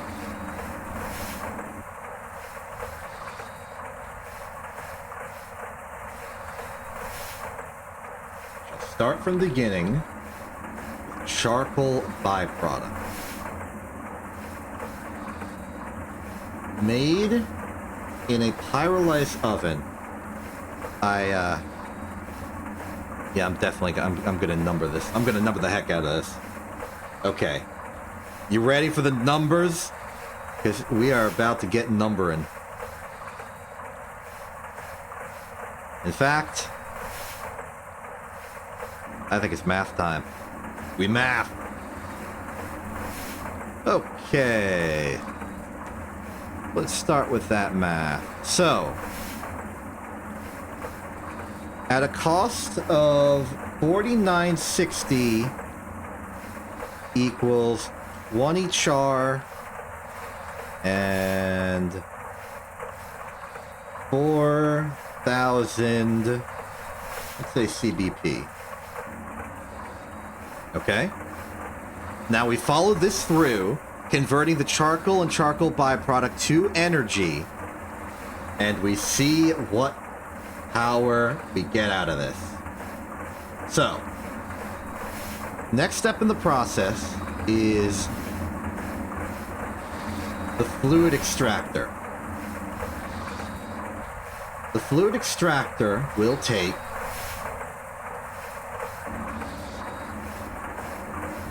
480. It would be 480 equals 100 wood tar. But this is going to be doubled. But it's not going to be double, it's going to be multiplied by 20.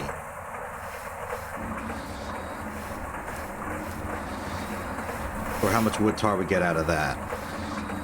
Let's say 4,800. This would be 96.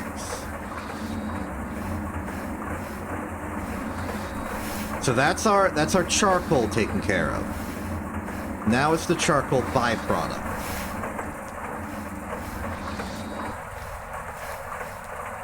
Charcoal byproduct in a distillation tower on circuit setting 2 is 10,240.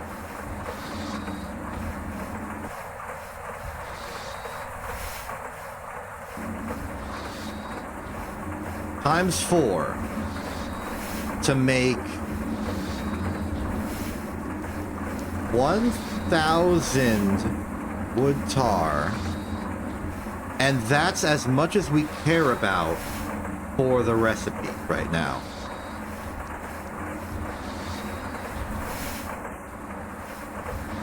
No 240, that would be 40960. Actually, exactly the same as the pyrolysis oven. That's funny.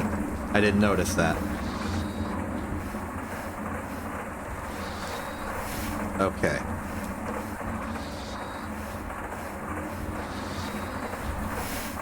So at this point, we have 3,000 wood tar, and we got to convert that to power. Go to the wood tar step.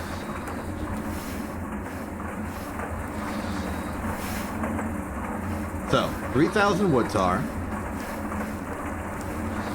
will be 3 crafts of this. So this is the big important step. 10240 times 3, which would be 3,720, equals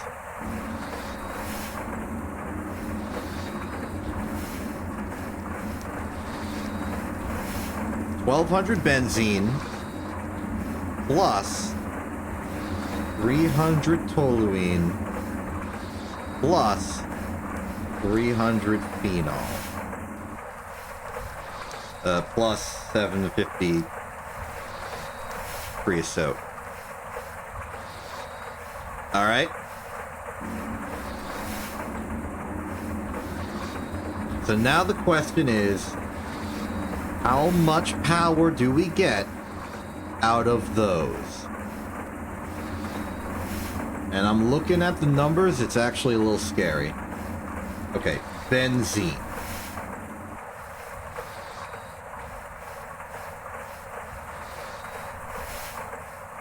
$1,000 benzene gives us 360.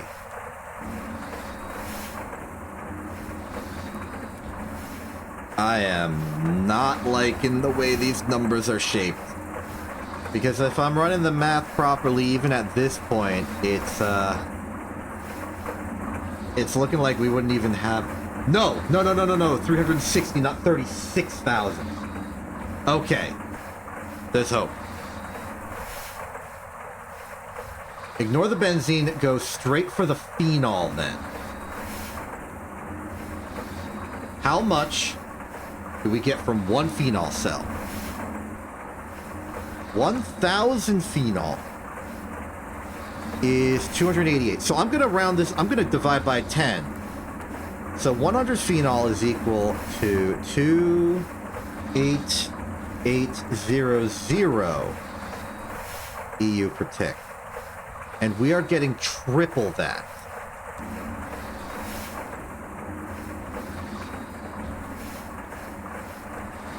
Which is not 288.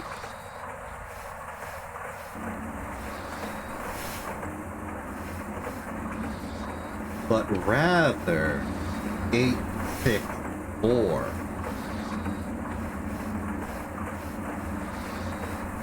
So in terms of purely phenol, we are getting... Oh, that's interesting. It's almost enough.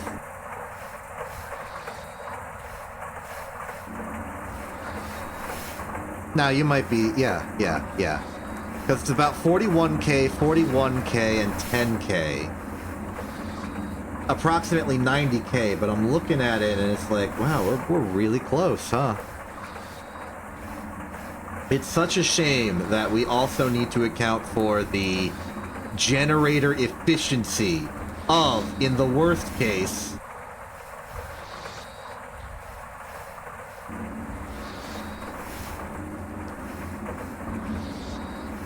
%85.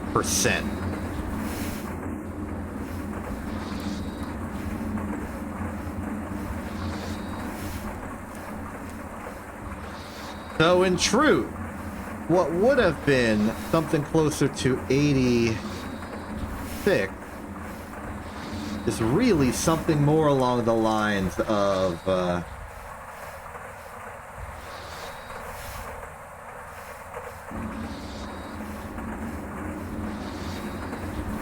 73,000.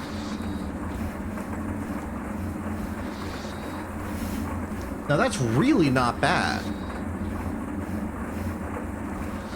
Like I said, it's almost enough.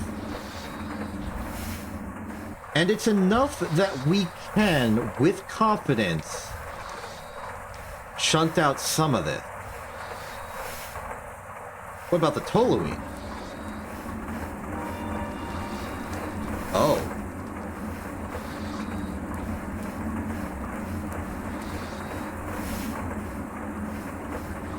The toluene's even better. But I think we get less of it? No, it's the same amount. Okay, hold on. What if we split the difference? We use both.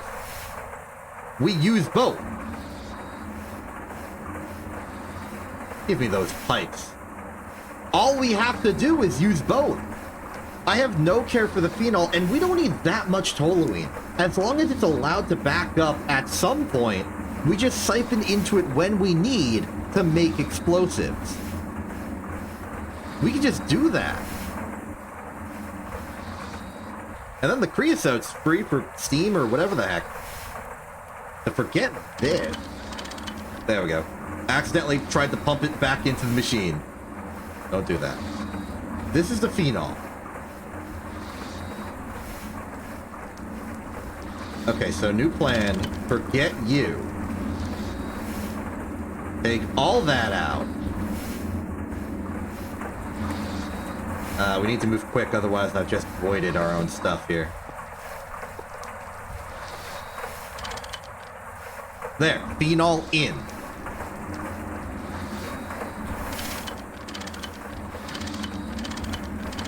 And we just did the math. This is going to be more than half the phenol consumed per produced. Next up, the toluene.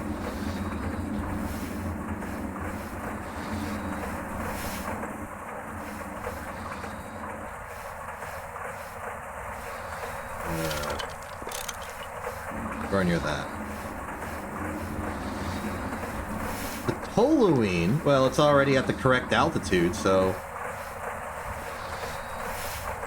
just fill it in.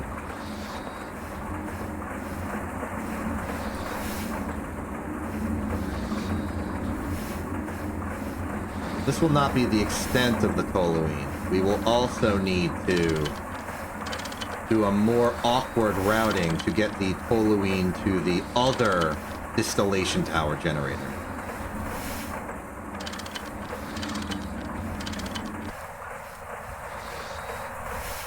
And for that one, we might want to go over, but that seems ill-advised, so instead I'm going to go...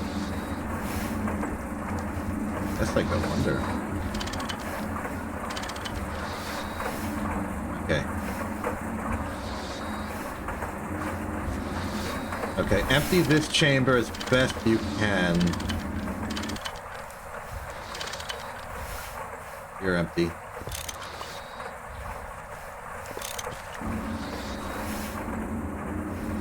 Okay. Toluene's gotta go all the way down.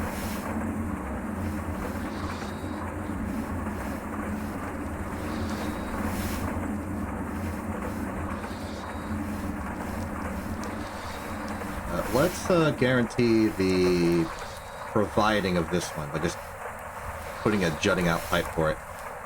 Toluene goes down. Okay, let's siphon it like this, and then take advantage of the pre-existing old benzene line.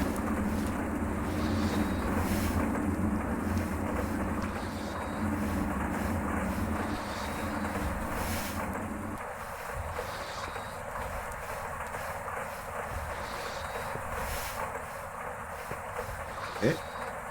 Down we go.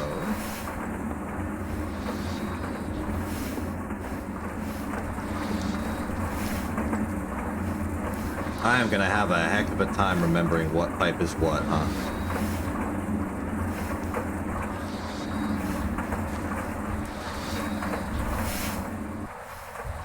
Okay, let's do some more benzene cleansing.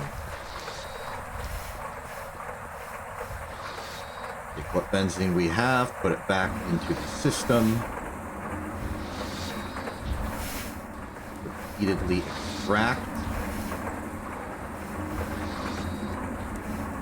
I'd just like to recycle what benzene is possible.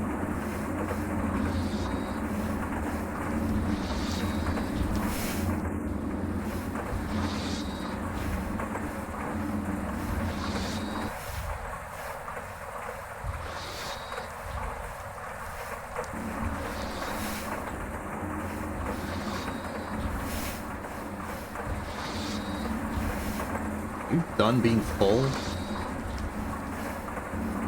Okay, you're finally done being full. Okay.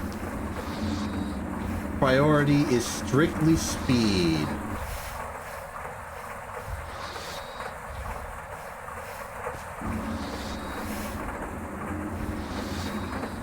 Do it like this. I don't want to cross the streams just yet.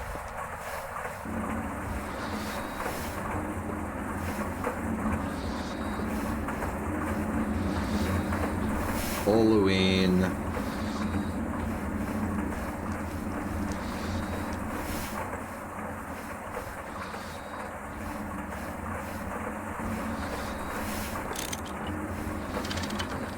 That way.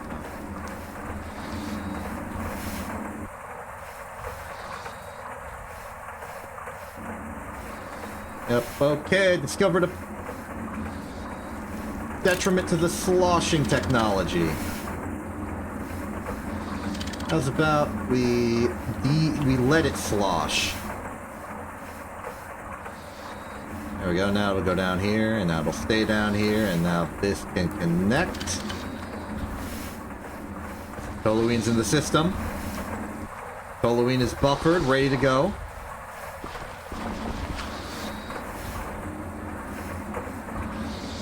Okay, we gotta be fast here. Do that. Do that. Toluene in the chamber!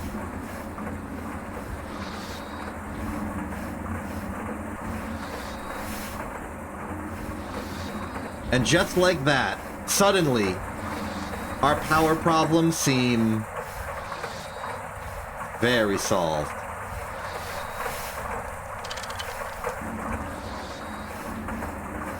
Boy, that is some spaghetti. Get the math out of here. We solved it. We solved the math. We don't need it. We know. We just know. We solved it for ourselves.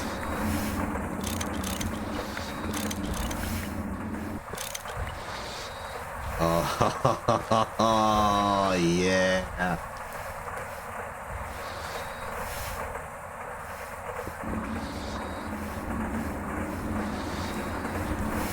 Nice.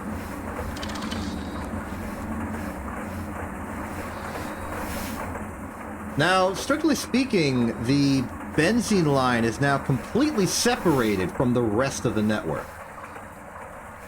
It doesn't need to, like, sneak around like that. Doesn't need to sneak through this thing all at all. We could, say, move it kind of off to this line here. In fact, that's nearly the correct altitude. No, I'm mistaken. That's the creosote line. This is benzene. Regardless,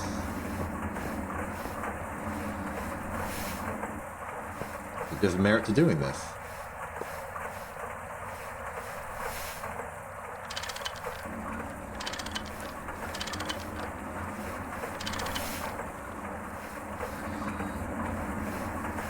In principle, I would like to move the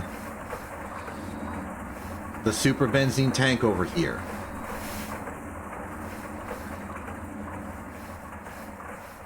But that might not be viable.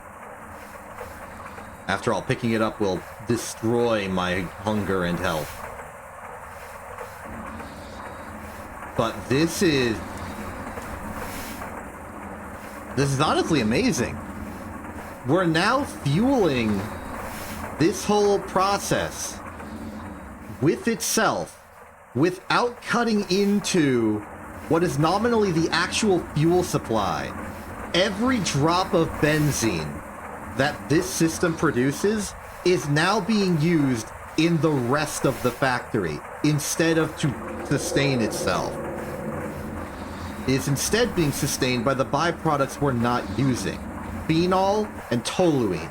We can even go further and get creosote into the mix.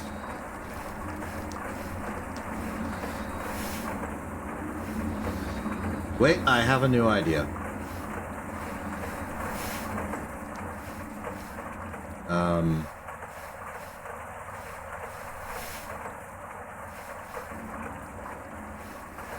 I don't need to pick that one up.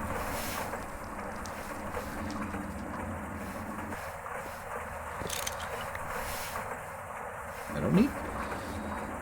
Because I have another super tank. And I can just have that tank empty its contents into this new one.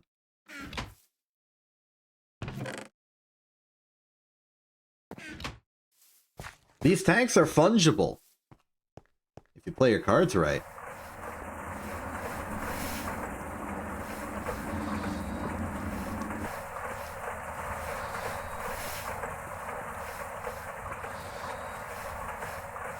No multi-block outside of the system is running right now, save for perhaps that one. So here's my diabolical scheme. Funnel it this way. EVF doesn't need power right now, it's not doing anything. I'm gonna try and focus the benzene out of this tank.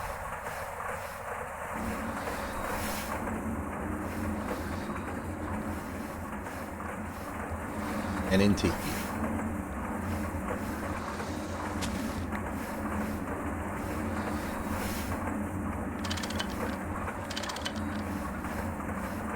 That'll do it.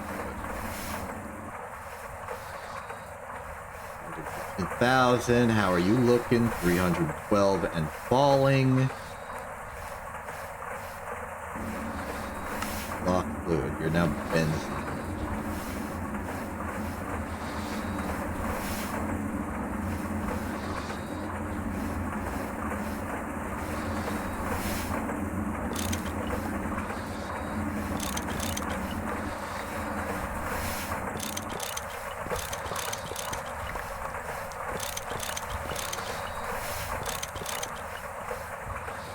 no more input. It's all going in there.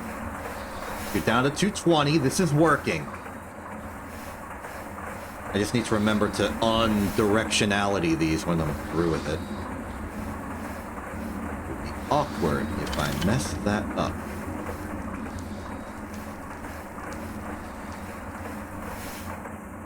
These pipes are drying out. This is all being funneled right in here.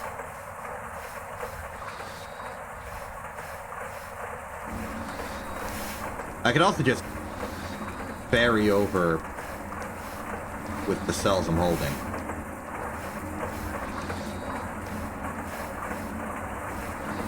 Speed things up a little bit with a little bit of personal effort.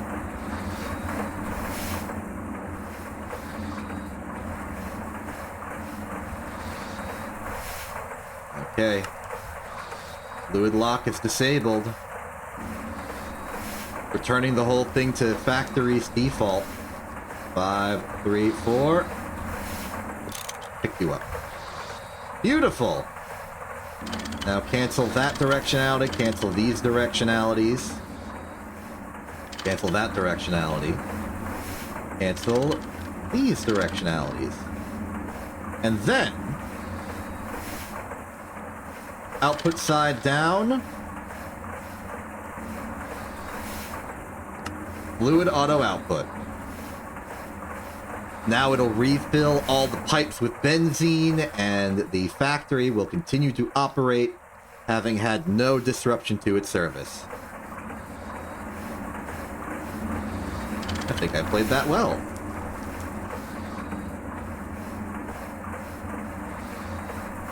This is great. This is great. It really feels like we've upgraded our system.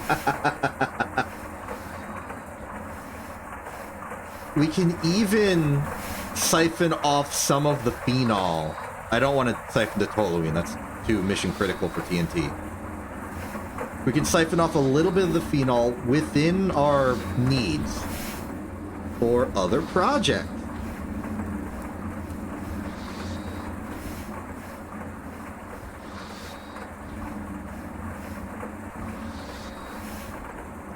Now, I measured what I measured in terms of absolute EU per tick usage, but there is probably a way to convert it to units per second, which we will want to do if we want to siphon this off to use it for power elsewhere.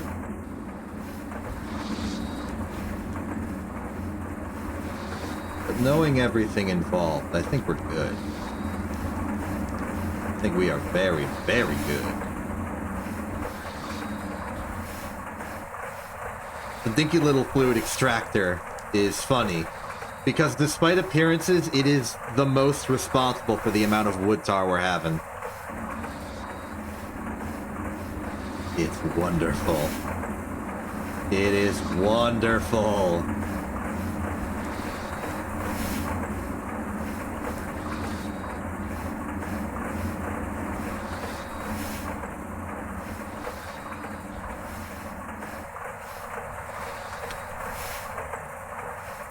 Minor optimization I wish to make, just while I have a moment.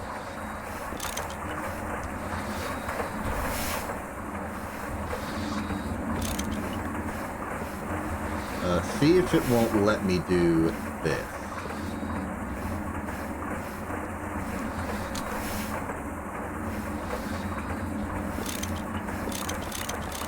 Guess that's permitted. The versatility you get with how you can connect all of your multi-blocks is actually very nice.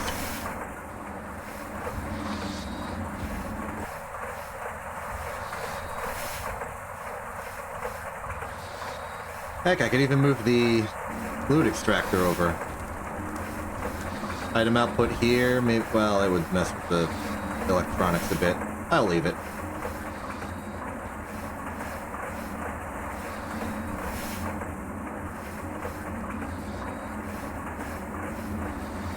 Is really nice.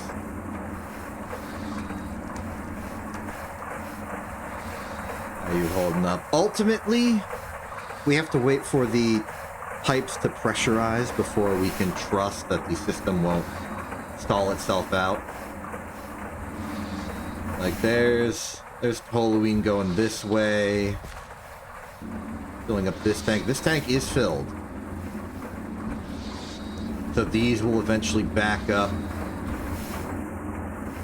until eventually all of it will be redirected here.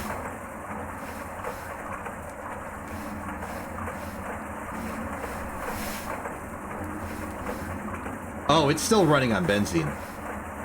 Oops. So I guess all the fluid here is just sort of awkwardly bouncing back out.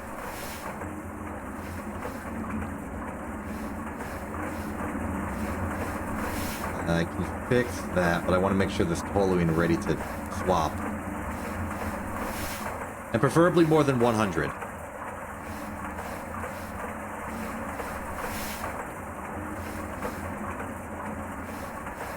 At least 200. How's about I let it back up, but I take one of the benzene out. Put it in our benzene tank. Looking good, by the way.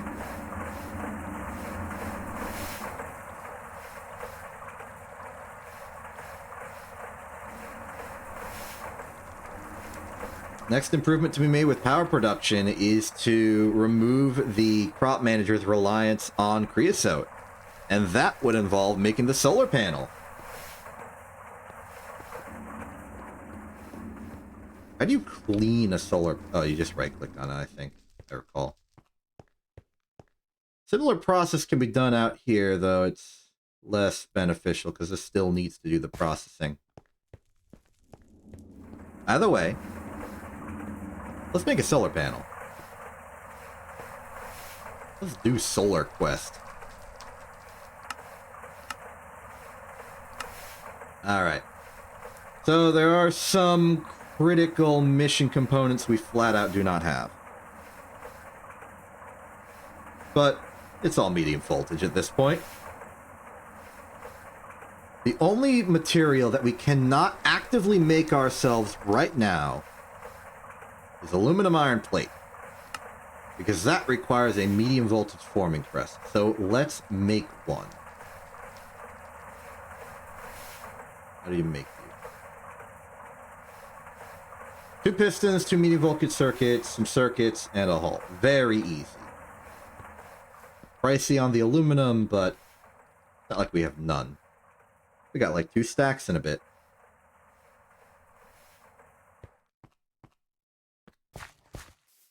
This finally feels like our energy problems are solved. We don't have to worry about a brownout destroying the entire... Oh. There's a setting. Oh, you. If we turn that off, now do you stack? Yes. Good.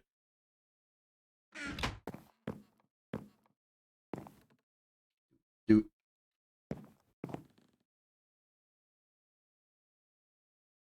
Okay, focus. What do we need? Pistons, that's going to be 2 motors and aluminum in the equal measures that we are familiar with. We are going to need the 4 copper wire and 2 MV. We have 11 MV from incomplete workstation construction. Just some excess we made elsewhere. I will take that supply. 2, please. We have 12, not 11. Off by 1 error. Next up, let's check our tool inventory. We have the motors we can use for this. We do not have to worry about making those again. Let us recall our ratios. Rod, plate, plate, plate, gear, and then double it.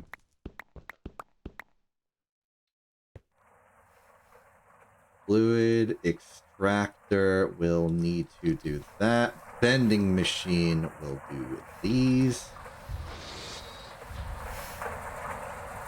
So, for a managed process like this, we are stamping 2 gears and then fill with rod. Gear, copper, motor. We're gonna need more copper cable. This is annealed. This was from the old distillery. I am out of copper cable.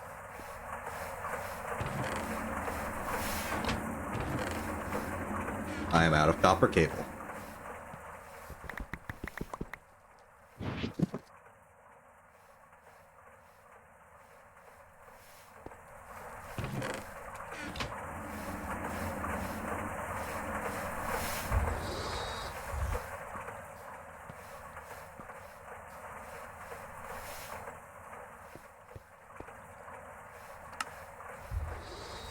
While we're here, let's not forget that we're going to need a hull for all this.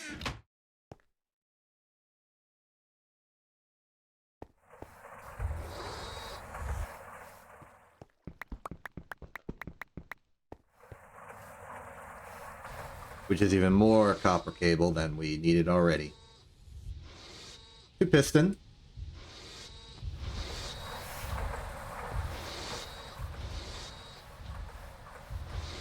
Oh. That's where it was hiding.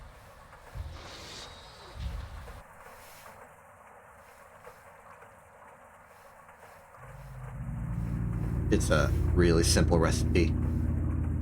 Probably over... Wait a minute. Okay, nope. I was worried we needed 4 electric circuits. I was getting confused between, like, I don't know, what is it, the centrifuge that needs 4? When I saw the 4 cables.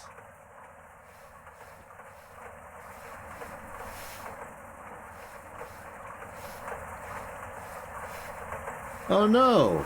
Our assembler has no more power that we've been using this whole day. Whatever shall we do? Answer. We use our LV assembler, like the good old days. Polyethylene.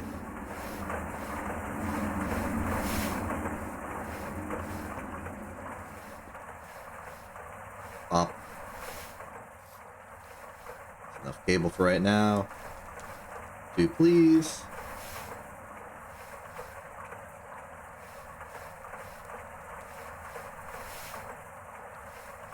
All complete. To prepare. Piston, circuit, circuit, cable.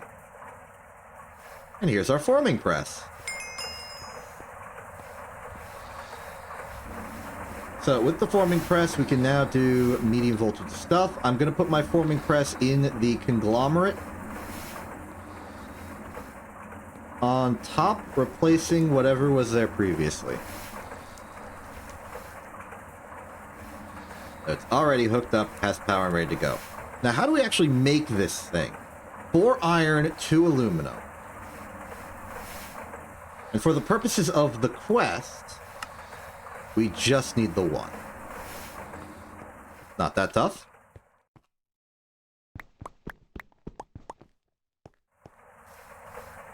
Just bending more metal. We'll have to collect the other components we need, but we can collect those when we need to collect them. We may even have to go so far as to make more microprocessors. But only 2. Form up.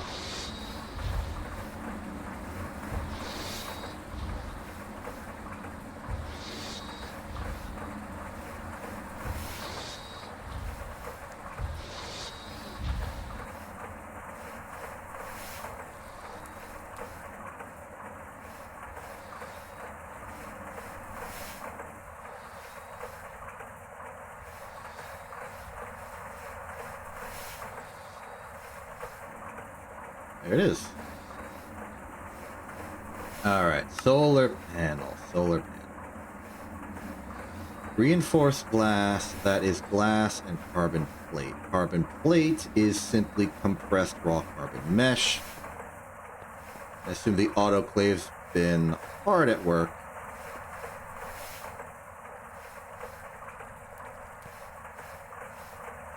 Do we have a...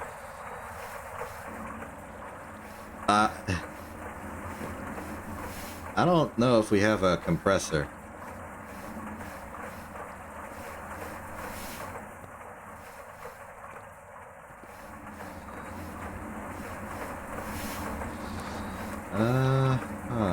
Okay.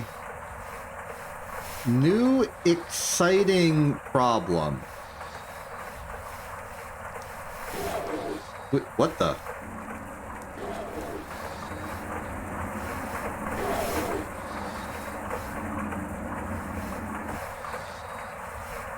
I was afraid of this.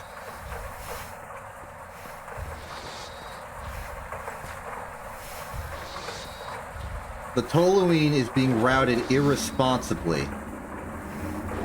The solution to this is to actually invoke deliberate sloshing. There you are.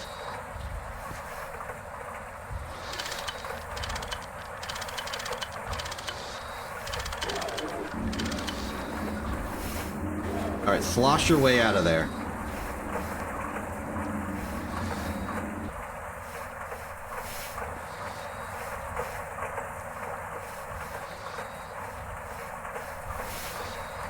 We gotta de-slosh this one as well. Come on, come on.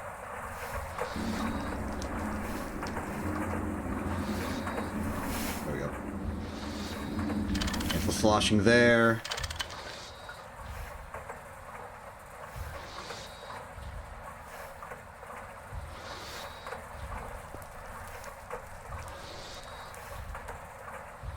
There we go.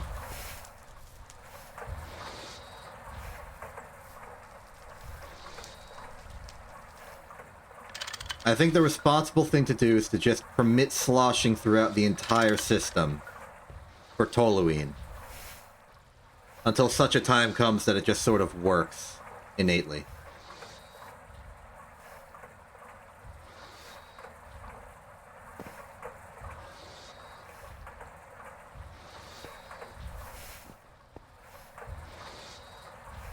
So you're now running with decent fuel.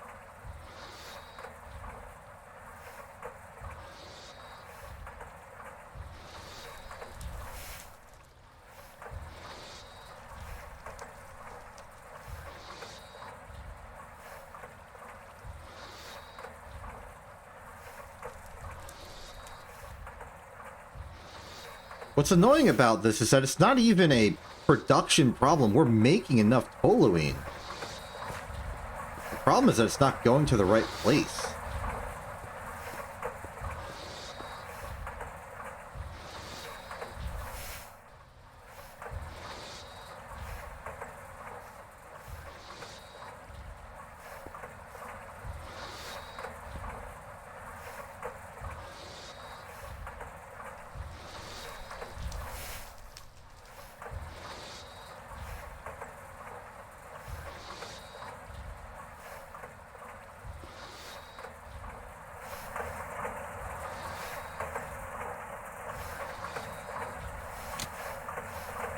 Oh, the entire system shut. That's why fuel hasn't been fueling.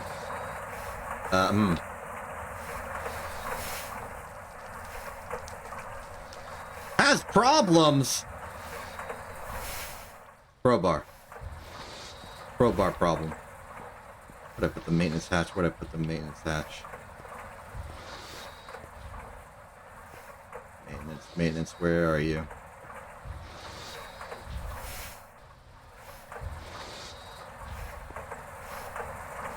There you are. Maintenance. Crowbar. There. You're there. You are fine.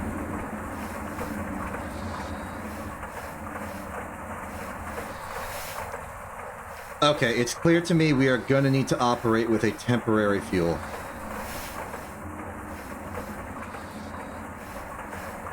Let's bring benzene back to the table for a second.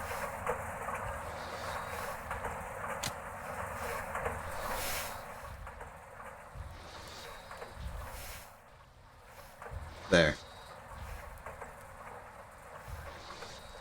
The hope is that when the benzene runs out, we'll be in a good future where the toluene has stockpiled a bit.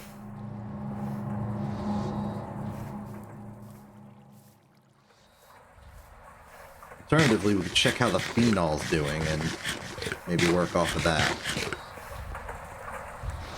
You're the phenol. No, you're the toluene one. You're phenol over here. How you doing? Full and filling.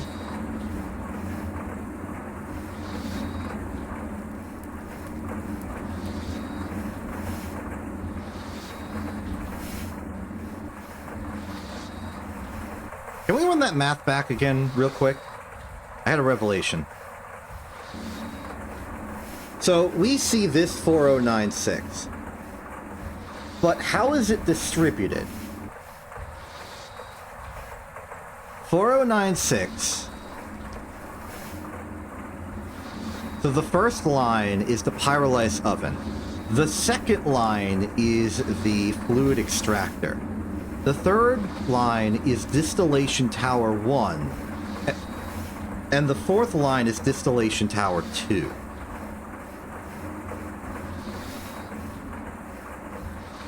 The last line was our calculation of phenol with the inefficiencies of the generators. But look at the numbers involved. If we combine the second distillation tower and the first distillation tower, one cycle would cost merely 7,000 and let's say 72,000. But we calculated that our phenol production alone in the inefficient generators we have would give us 73,000 phenol. This isn't enough for the pyrolysis oven or the fluid extractor, but those are on different lines.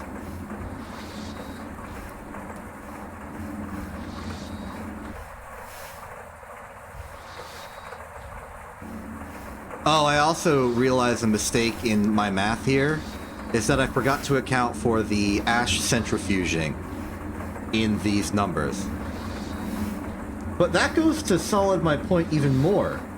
It's probably why the toluene is struggling more than calculating. Here's my crazy proposal, though. We have just enough phenol to fuel both of them. So how about we ditch toluene for the distillation towers and have it purely go to that generator above? Have the phenol alone fuel both the generators for the distillation tower. It's gonna be a close call, but assuming our math was good on this, I think this is correct.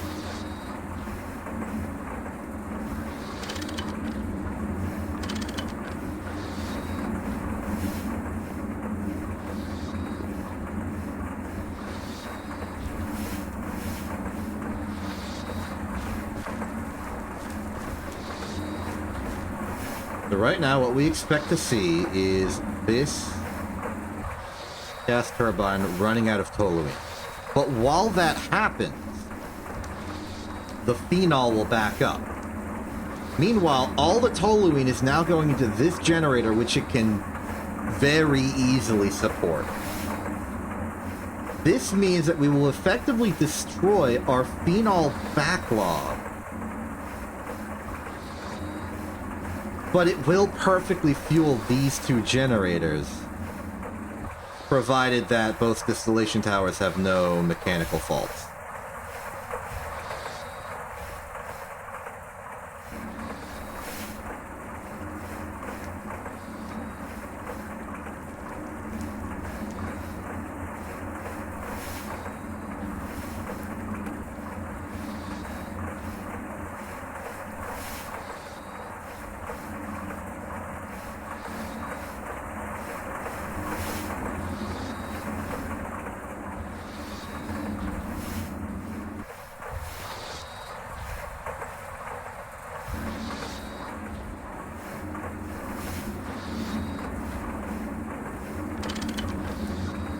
We let the phenol do its thing. Pipe in here. And then the hole down here is slosh zone.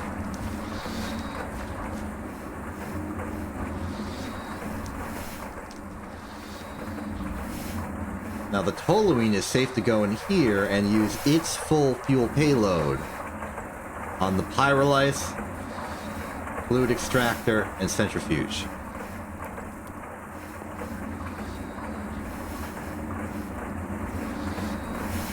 Granted, there's also some fun we could probably do with the creosote.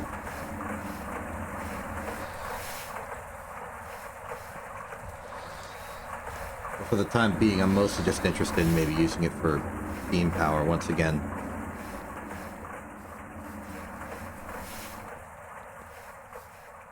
Right, steam power. Our lack of a compressor. We don't have a compressor.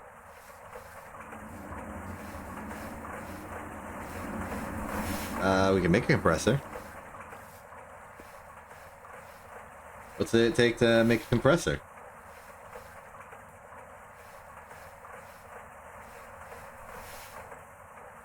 Oh, it's a forming press, except rotated 90 degrees.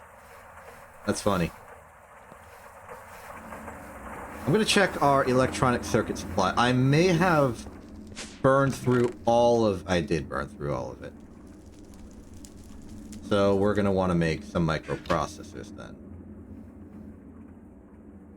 That is copper wire.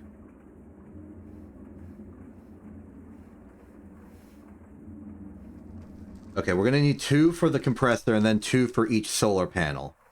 Right now we're only making 1 solar panel though, so it's just 2 of these crafts. 4 resistors, 4 capacitors. We just need the copper wire. How much for each? 2. So let's just say 4.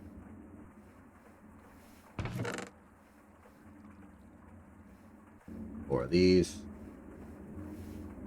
4 of these. 4 of those.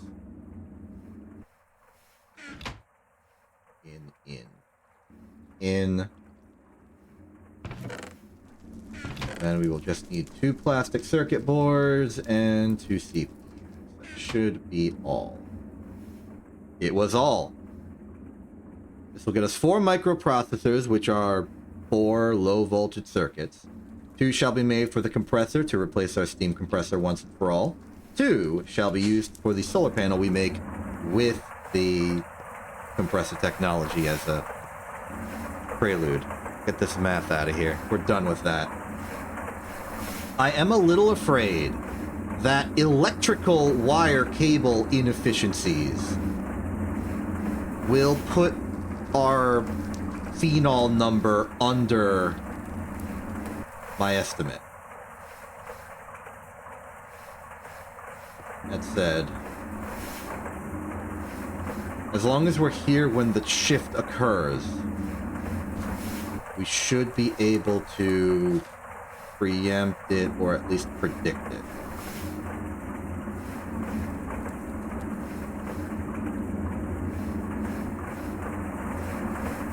And if we're wrong, we can do a compromise solution. Like, the phenol goes to that generator, we swap in the toluene to go to that one once more, and then the benzene will be siphoned off slightly to go into that generator. It's not a big deal. I just like the sort of compartmentalized efficiency of this system, but if it's not realistic, it's not realistic.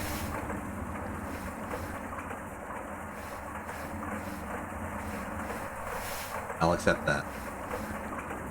In fact, running the numbers, it seems like toluene would be a better candidate for this double system here, but I don't want to because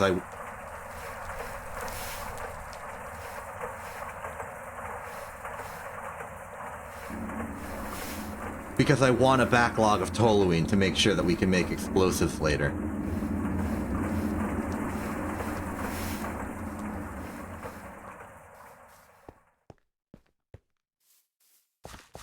Okay, I think we're at a safe distance. That knocked the knock out of me. I don't remember what we're doing. What are we doing? I'm making a piston. Yeah.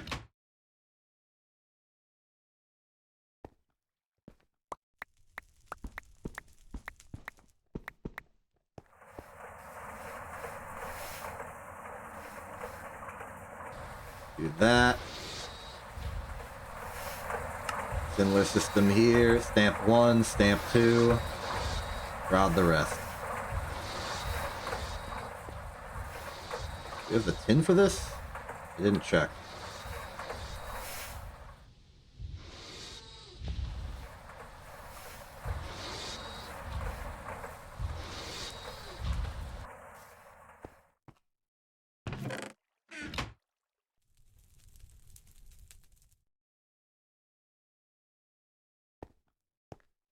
I don't think I took any excess tin that I needed, so...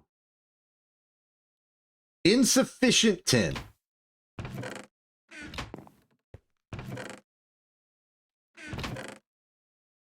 Bad news is that most of our tin is in dust form. Good news is we do not need to smelt it. We simply need to fluid extract it. Just take 16 as a demonstrative sample.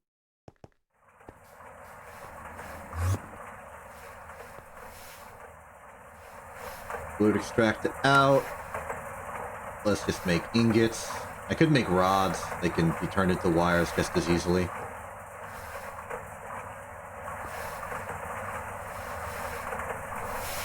No strife, though. No struggle.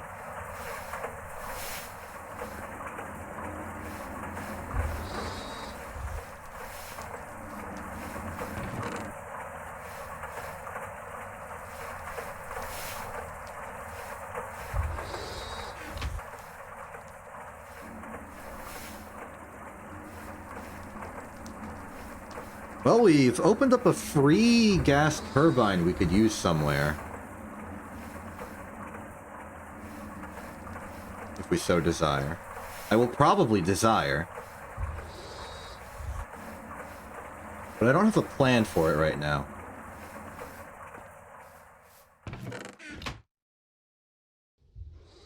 Okay, there is our 2 pistons. Next up will be our hull.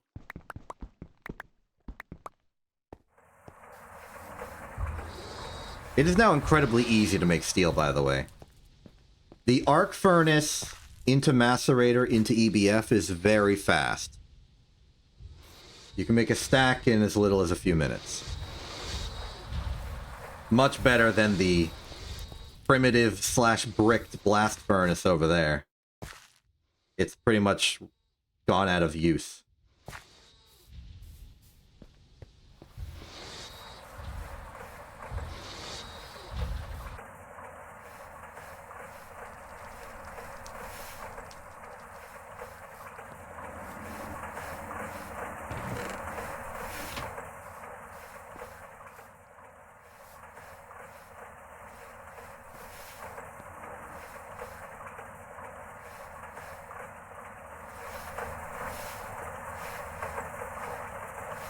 The autoclave is stopped due to a lack of polyethylene. I choose to fix this.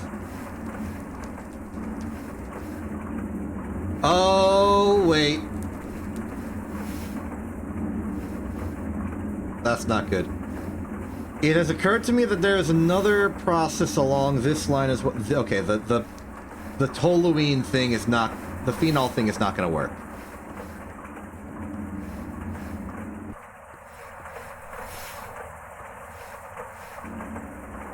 Darn it.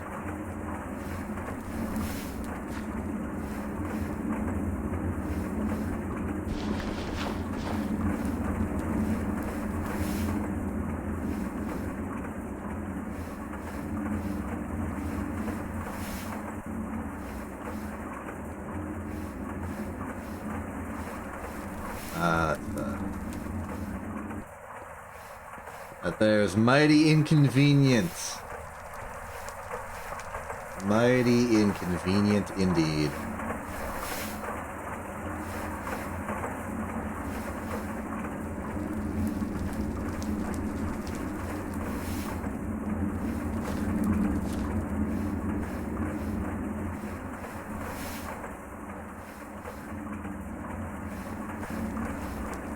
Oh.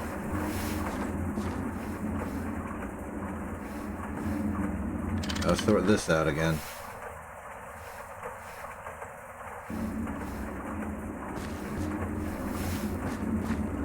Gas chamber is clear. Those phenol, you may proceed with your original operating profile.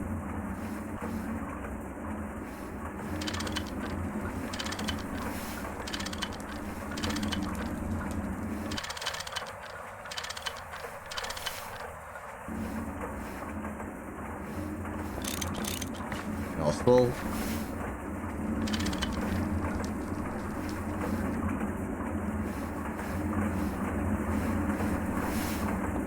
Okay, Toluene, you are being redrafted.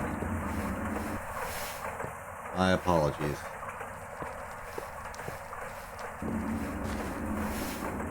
None of us are happy with this. But I did not account for the polyethylene production.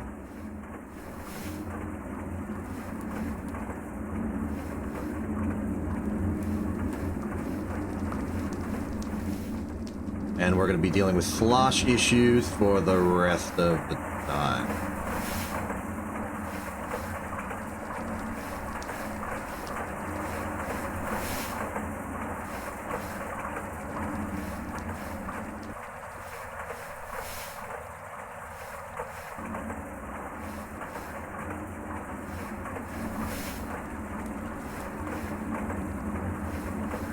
So this is kind of part of the problem.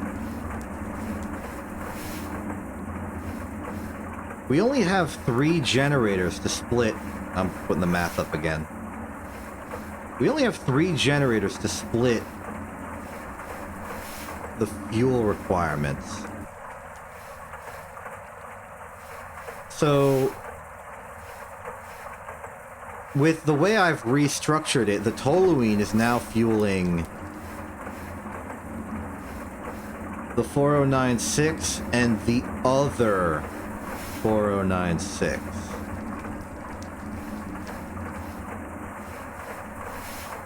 Which is above its likely operating capacity.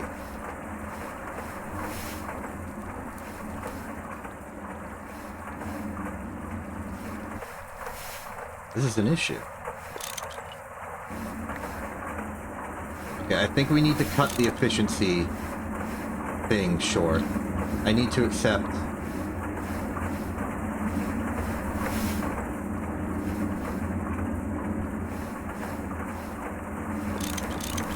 we can't split a thing that can only reasonably supply one thing into 3 sections like this. We are gonna have to have this powered by the benzene itself.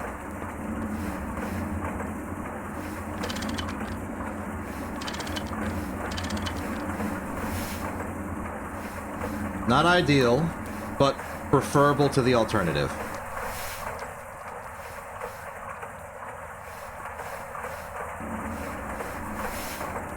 And for this job, it will be overqualified.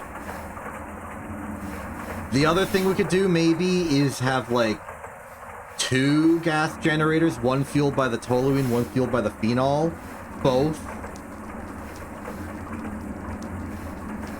siphoning into the central area here.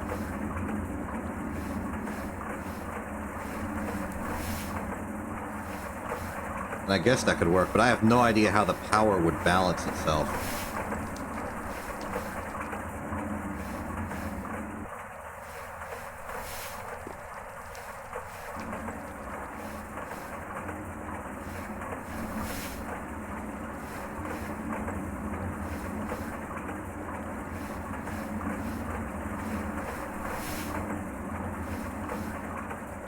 I think I'm starting to see the theoretical benefit that comes with having your power represented as power instead of as the fuel for it.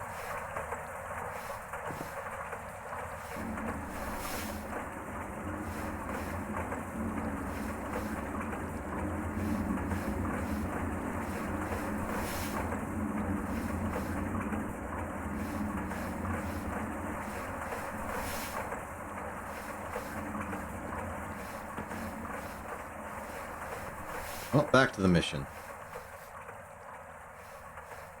The mission was compressor.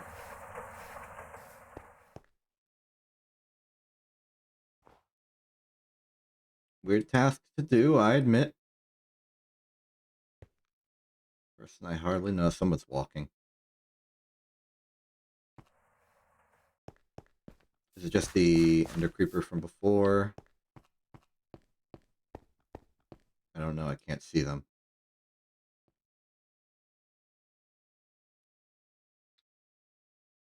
Okay, I might have to not drop my sword. I might have to enact a desolicitation policy. Oh, they must be downstairs. Alright. Put them up.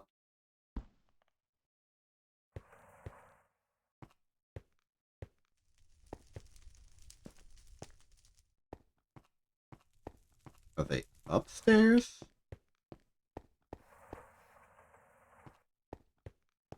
Like upstairs. Like this kind of up.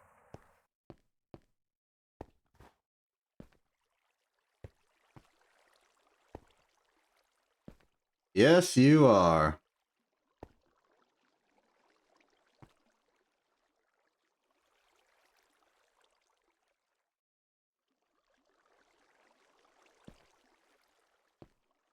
I'm a little uncertain how to deal with this.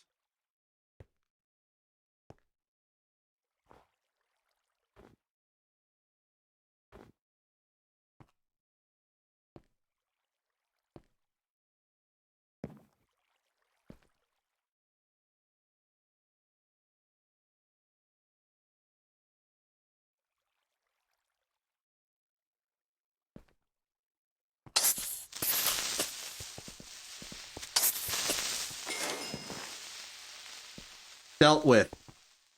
I'm out.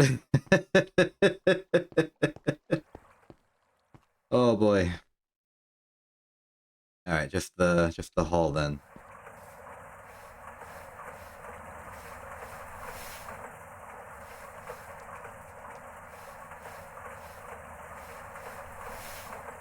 Okay. Confirm this is a compressor. Basic compressor, Compressor-matic C77, I trust. Now, since there's not a giant tank here, we don't have to worry about this being blocked off, so we can just put this here. And now,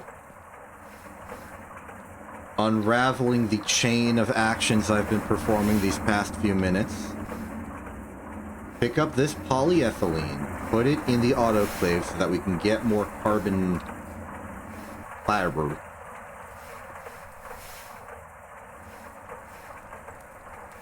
Fiber up.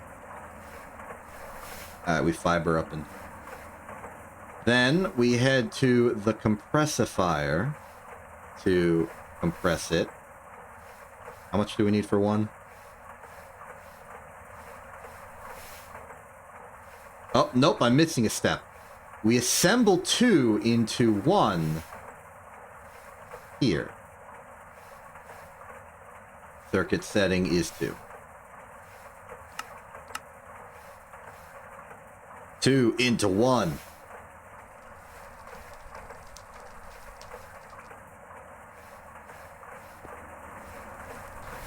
And then compression is 1 to 1. So we're already good there.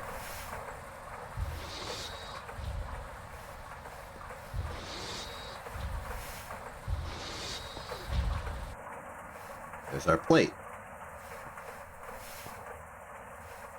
Okay, what's next? Is there anything next? The reinforced glass is... We need another one.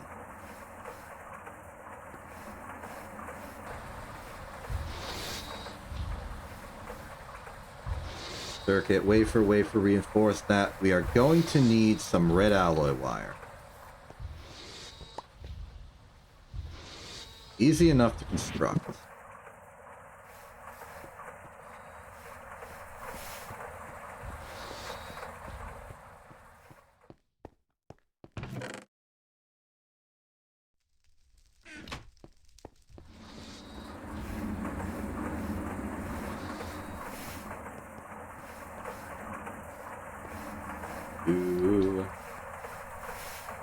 You. For some reason, very specifically, the LV alloy smelter brings me back, like, strong mental memories and association with Season 1. I feel this way also about the LV electric furnace, even though I don't have one. But, like, this machine right here brings me back to Season 1 emotionally.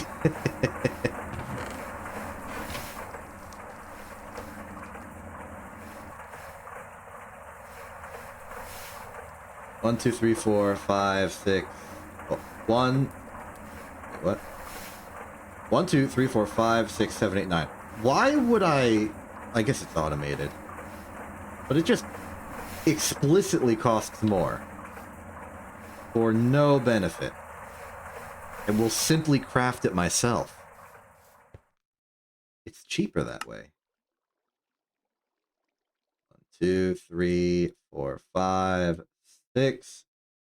2 wafers, alloy smelt reinforced glass with 3 regular glass. And the carbon.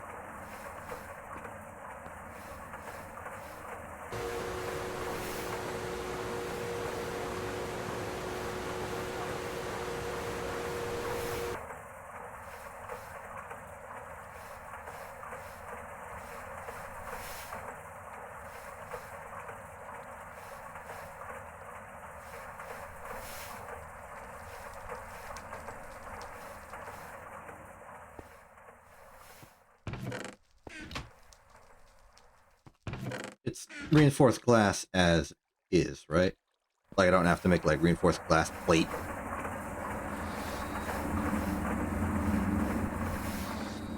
Okay. 2 wafers. I should cut up another ghoul.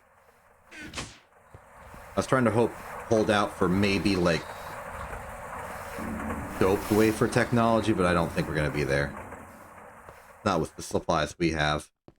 Not with all the HV circuits we would need. It's fine, though. Solar!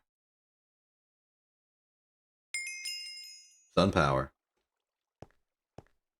Okay, so time for a massive reconfiguring of this as our test.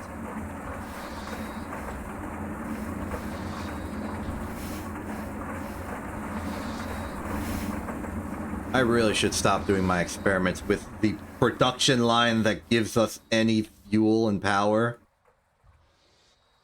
But hey, it's what we got.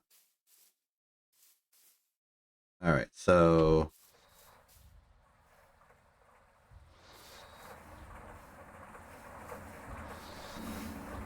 this is gonna be... Well, no, it's not gonna be. Because really nothing's being fueled by that except the slicer. We don't need this line anymore. Because thanks to the distillation tower combo, we're no longer using it to make creosote. We have our own creosote. There's a new creosote in town.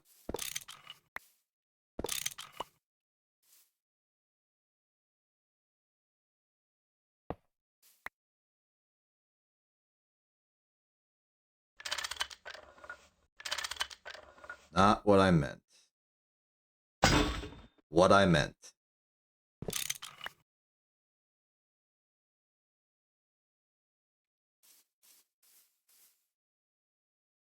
Okay.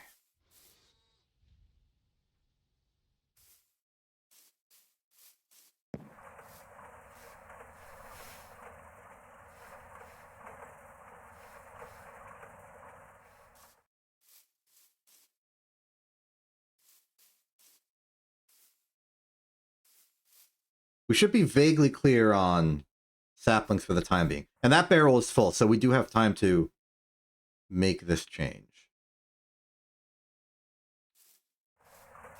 Okay.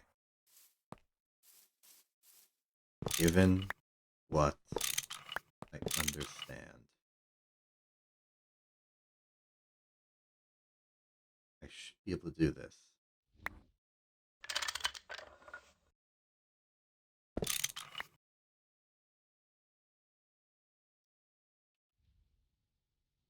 Not... Oh, okay.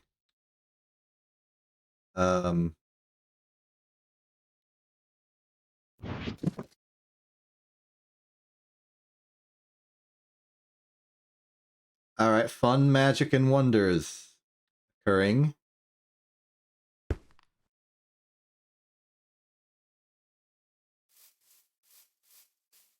Let's see how this goes.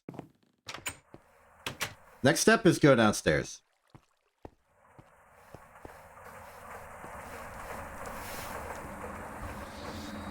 Let's go over here. In theory, I should just be able to break this. Pan it because I didn't pick it up. Pick it up.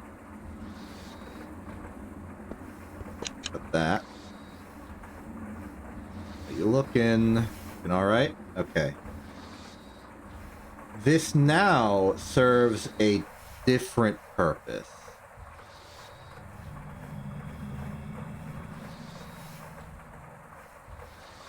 What we want now is this conveyor module on the top.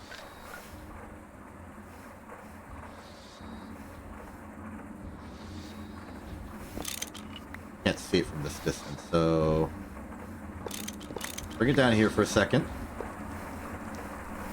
And we want it to import.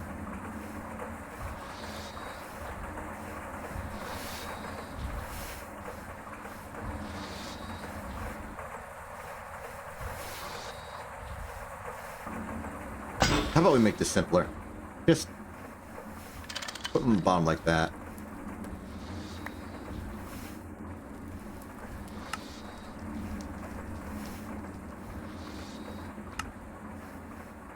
Okay, just dumped all the stuff on me. That's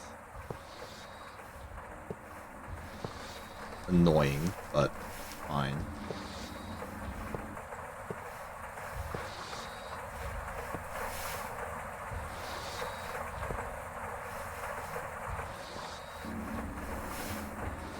Okay. Next step.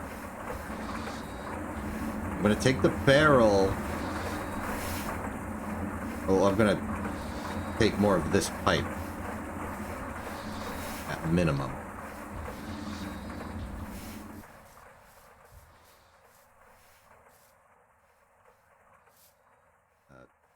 Take that off. inventory away, please. You.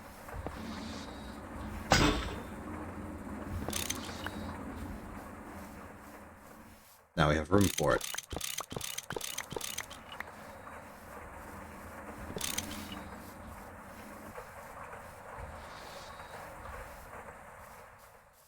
Okay, next step. I will dolly this barrel to the top of the oven. Particular.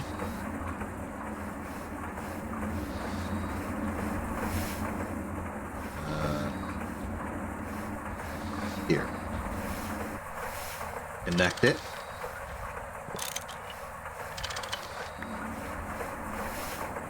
There's the other side of our access pipe. Access pipe will go this way.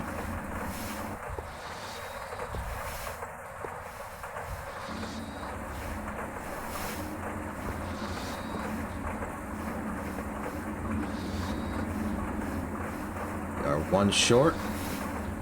You.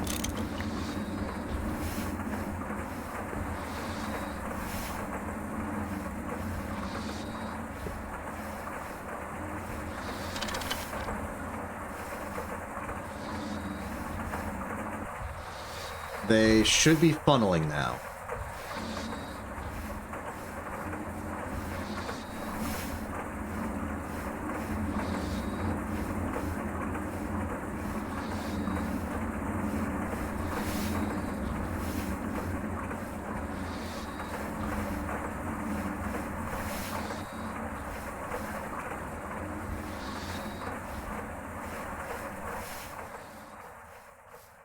Meanwhile, let's clean up some more of this.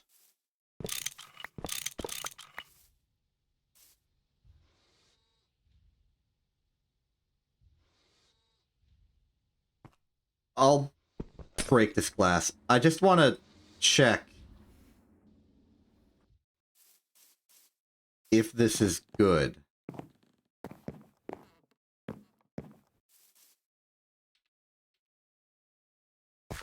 For that, I need a bucket of water. Allegedly. I mean, I also trust it's true. Where do I get water in this economy?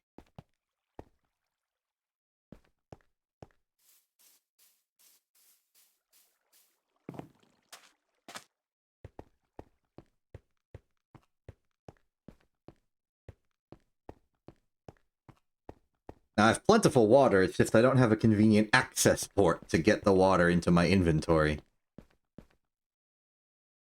Funny problem to have.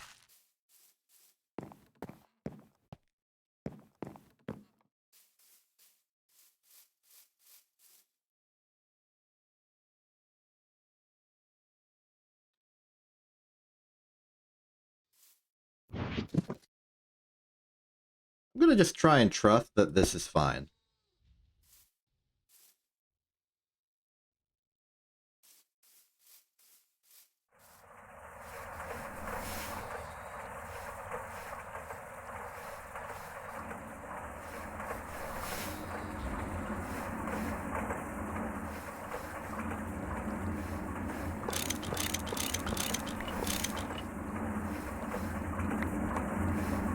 Okay, pipes recollected. We have 8 cycles going here. Those just despawned. I'm fine with that.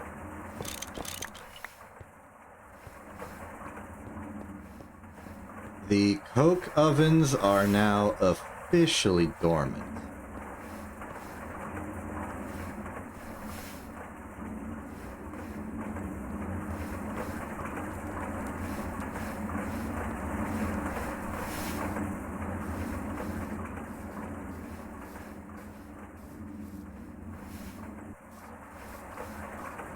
Good.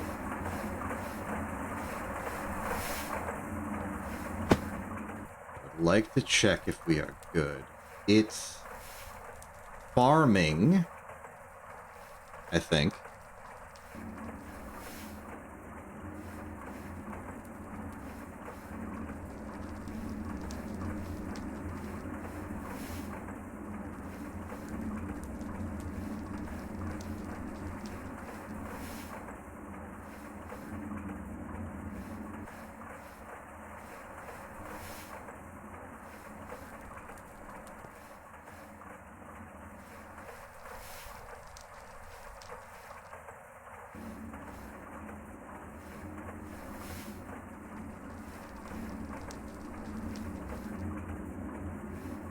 could just put a glass floating platform above the area, and that would work fine. Okay, so it's filling and it's emptying. That's really the two important actions.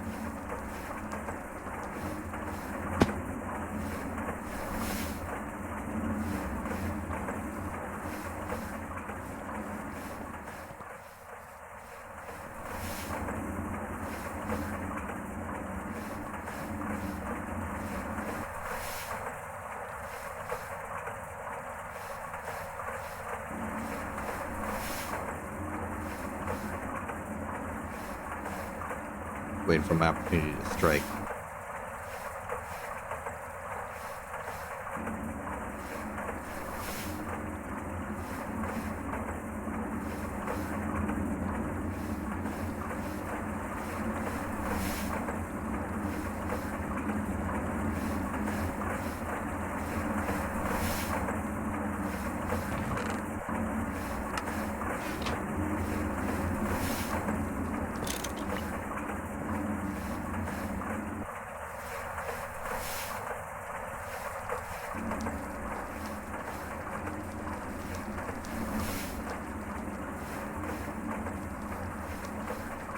So aside from the plumbing nightmare, this is great.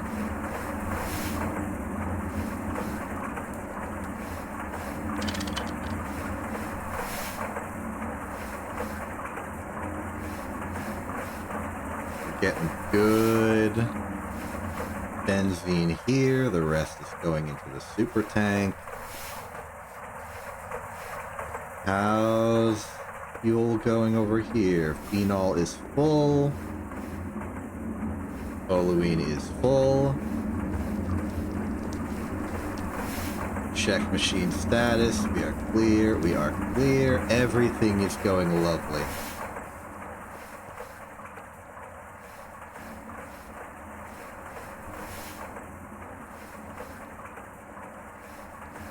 I'm happy about this.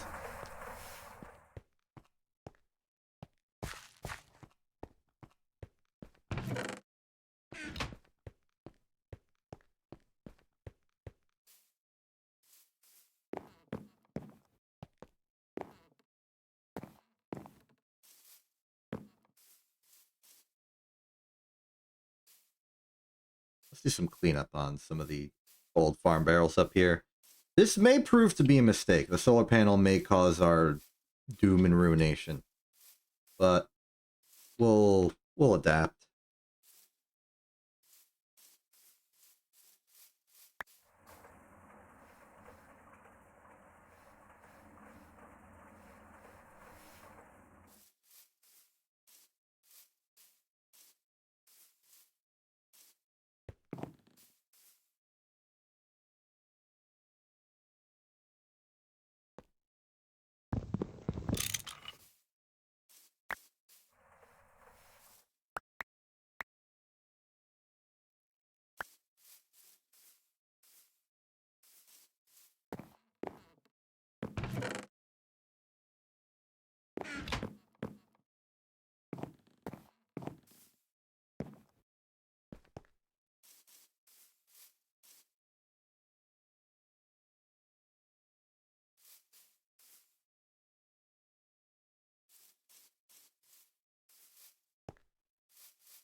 Is there like a way to auto clean solar panels? Where's the quest go from here? Single EU panels on a block to make them placeable in the world. MV assembler to combine the panel with an ULV hull.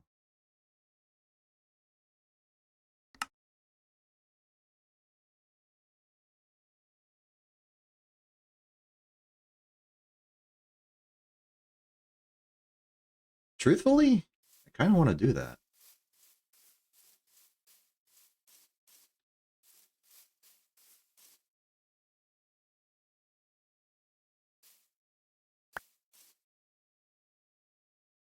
That's a bit of a weird desire, but I think it might make the system more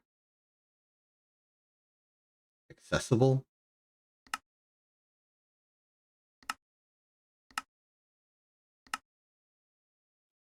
I know what I'm gonna look up like solar panel in Greg.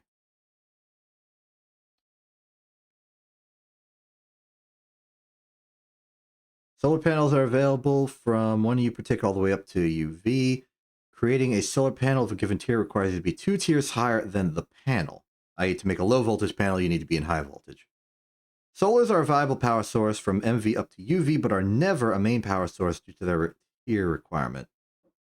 However, they can nicely help your regular power generation, especially in operations that need to be running all the time or far away from your main power source. Usage. Solar panels can be placed as a cover on a GT machine, battery buffer, machine hull, or even cable, or crafted into a standalone solar panel block.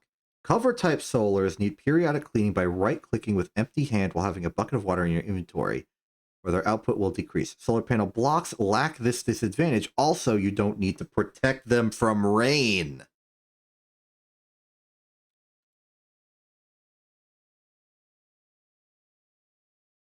My objective is clear.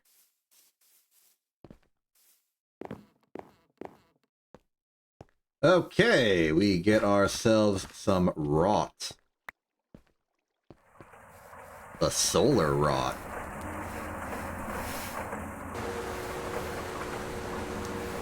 I only need 1 solar panel right now, but I probably want more. I think solar panels is a general, convenient, useful way to power my farms, as they are much more distant from my base than the rest of my power supply. Would be good.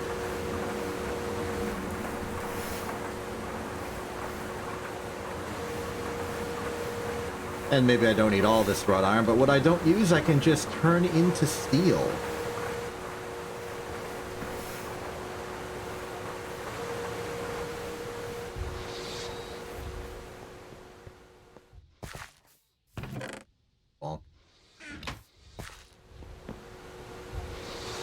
But we'll start with one. What is the machine hull?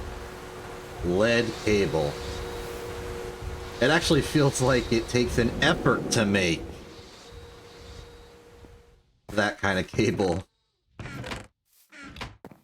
don't know about you, but in my general experience, lead is more rare than copper. Maybe it should be like an iron cable. I get the sentiment. You don't really make ULV stuff except as like a sub-tier when you're making stuff. I'll make my cable.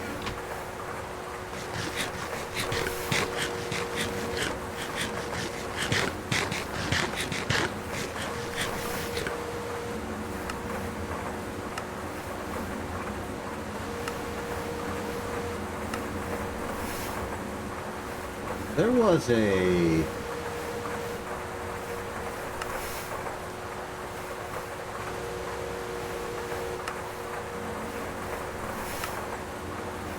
sort of advertising different ways you could go, but I'm already doing a lot of the stuff here.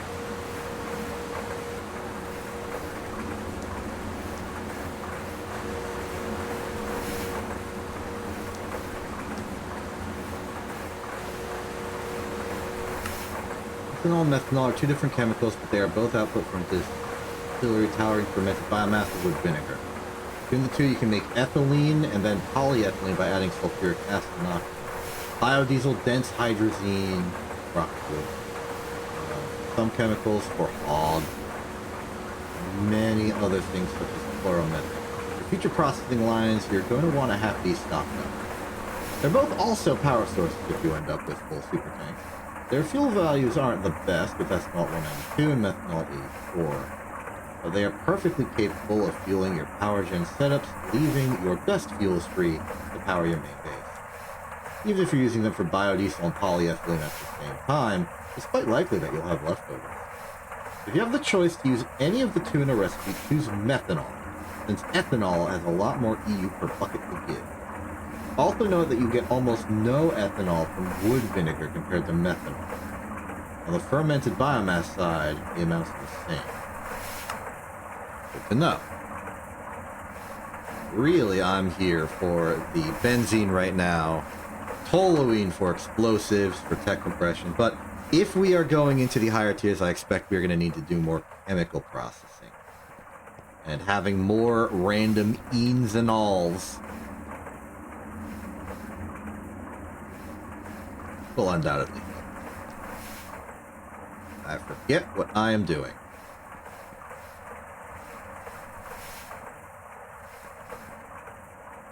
Right. ULV hull.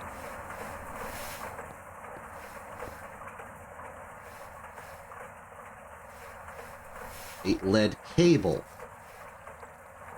Lead wire? Lead wire. Lead cable.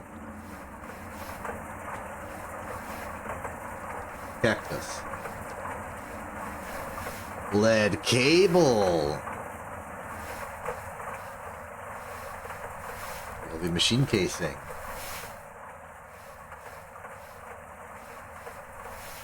ULV machine hull.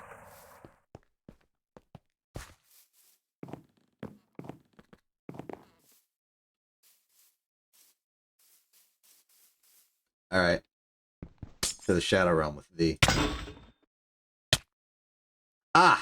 Of course! I have injured myself.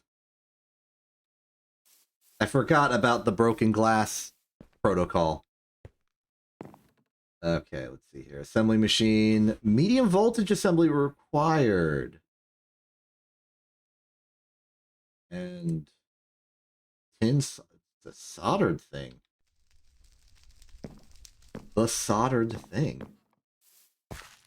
Well, the HV assembler is out of commission right now, but the MV should be available. Though we might have to swap out the polyethylene. Any particular circuit setting? No. I figured polyethylene would be here. We've got the cells to do a little bit of a swap around. Polyethylene goes in here. Give me that soldering alloy for a second. Thank you. I have to restock that soldering alloy regardless. Perfect. Solar power. If it rains while I'm in here and blows up my farm, that's gonna be annoying.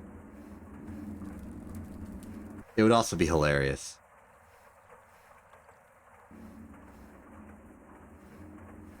Honk. They really should mention that extra benefit thing in the actual quest. That you don't have to clean it or anything. But hey. It works. I would really like if this thing came with like a free battery slot to put a battery in, so I could prove to myself it's working by seeing if the battery is rising or lowering. Bonk. What is this?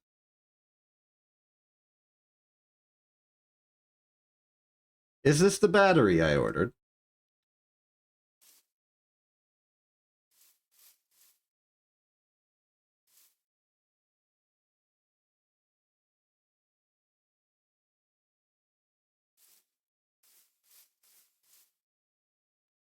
Okay, that's a sensor of sun. Maybe it is the battery I ordered. Do I have the battery with me? No, probably in an LV machine.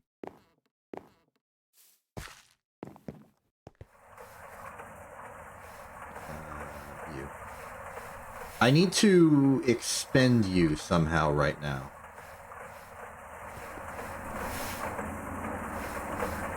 Really quickly. So I can simulate there being problems.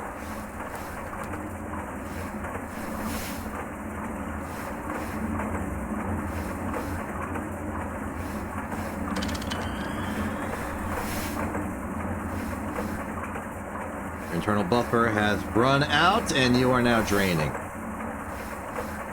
I don't need much. I just want to confirm that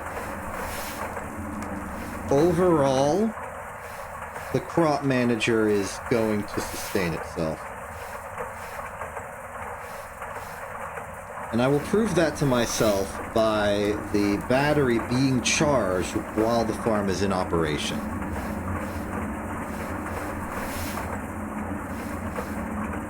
That's the plan.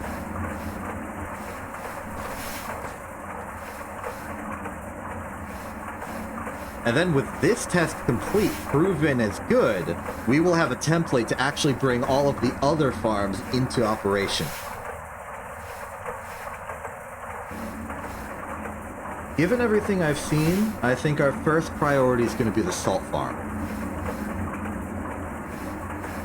It'd be a good test for the solar system because it is very far away from the base. Salt is not something we really have access to. It's also going to require some creative sorting of material.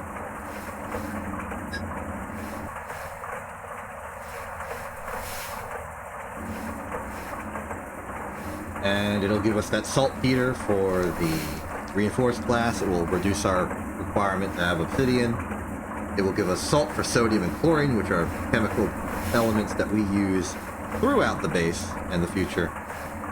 Don't know what we're going to do with potassium. I thought it was the middle tier battery element, but no, that's cadmium. Like, it's another alkali. I just thought it'd be another battery component. Whatever, I'm not complaining, I'm just learning. Potassium's used in that NAC coolant stuff, so it might be good to stockpile for coolant technology. Especially since it seems like that kind of coolant used in its intended environment, not a high voltage energy hatch, actually gets expended. Possibly in just the way that we would need to cool it down in like a vacuum freezer, but if we need more NAC to cycle, then we need more NAC to cycle. Gotta get on that. Okay, I think that this battery has drained enough. Let's reconnect that. Yeah, I know. There you go. You're good. Alright, with a 53% battery, I'm going to put it into the solar panel and hope that... Wait a minute.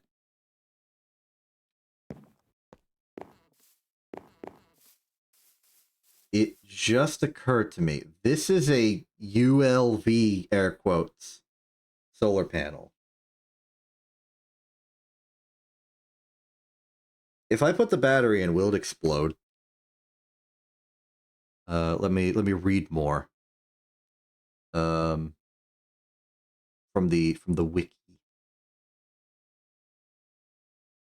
The community-driven Greg Tech New Horizons wiki. Cover type solar panels need to be clean. Solar panel blocks lack this disadvantage. Also, you don't need to protect them from rain. Thaumcraft offers an option to make compressed solar panels. Take these 8 panels of the previous tier to produce 10 times more power. So even if recipes become exponentially more expensive, there's a bit of advantage. Octuple compressed solar panels can produce 100,000 EU per tick, which is almost 200 times more than a UV solar panel. Moreover, there are infused versions of compressed solars which produce even more power under certain conditions. For example, octuple aqua infused solar can produce up to 600 million EU per tick while in thunderstorms.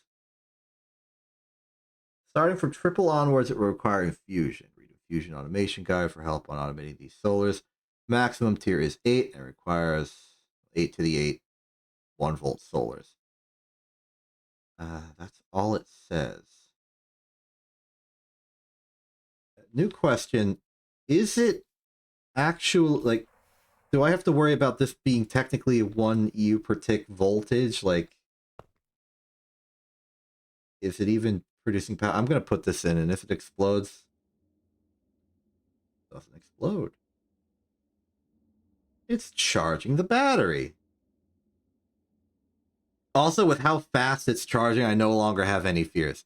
1 EU per tick means that like in 0.2 seconds, one farming of the farm will be fine.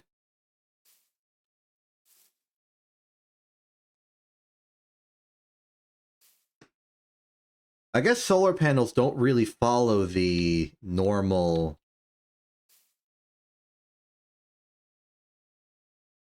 voltage tier system. I mean, they do for their construction, but not for power output. Okay, look at an advanced solar panel. It gives low voltage out, but I think it itself is simply...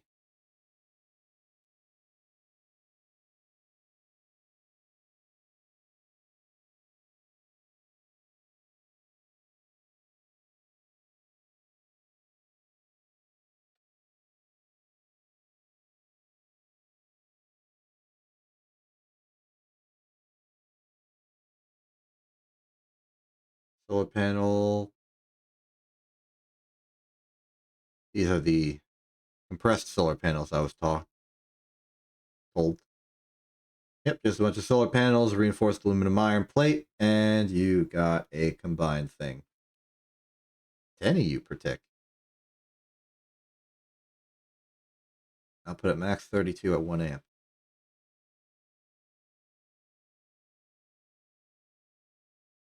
But yeah, I guess these just provide power freely.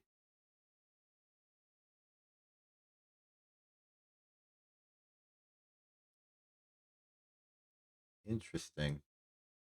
Also, it seems like the 8-volt version doesn't even let you blockify it. You have to go to low voltage before you can do that. And this apparently requires some doped phosphorus or some such. And why would that be? Extreme crafting. Interesting. I am not looking at that. We'll get there when we get there. And guess what? I'm not there. Well, no need for the battery to be hogging all the power. You do your good, and you charge the crop manager. I'm hoping the crop manager's internal buffer is just really good. I have to imagine it is, because it held its own during the war. The war of me forgetting to connect the generator back up. That war.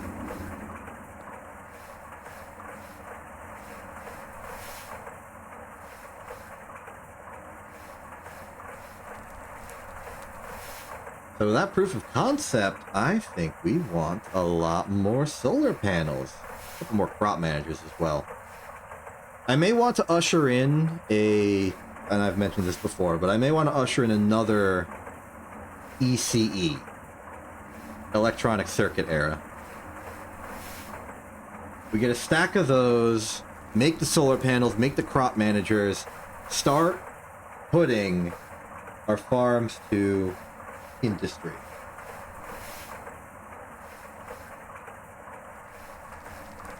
Putting them to work, I mean.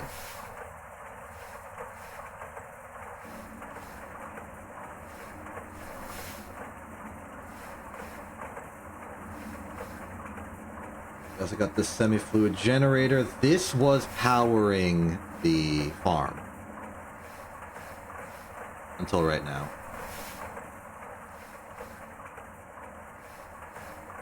This is the same as it is. Okay. So, possible... We got 2 low voltage generators we can put to use. That one, and the one I'm holding, of the creosote fuel variety.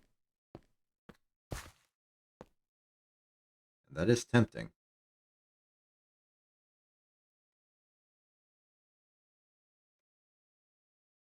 That is tempting.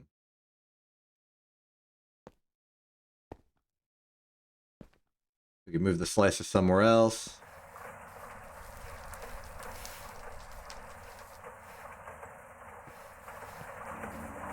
We can power 1 two low voltage things with this.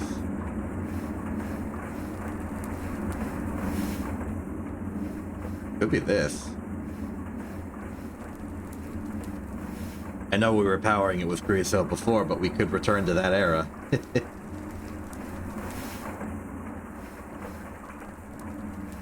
Save the gas turbines for benzene. Or toluene. Or phenol. This really cleaned up. I mean, there are still pipes everywhere, but there's walkable space now, despite there being pipes everywhere.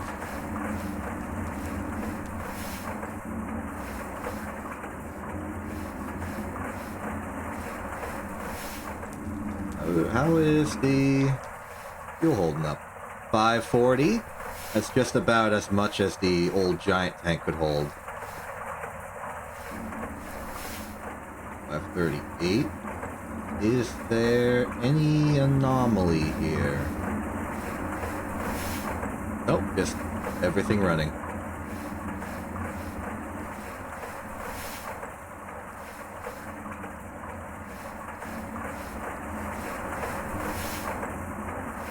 Fluid extractor is very busy.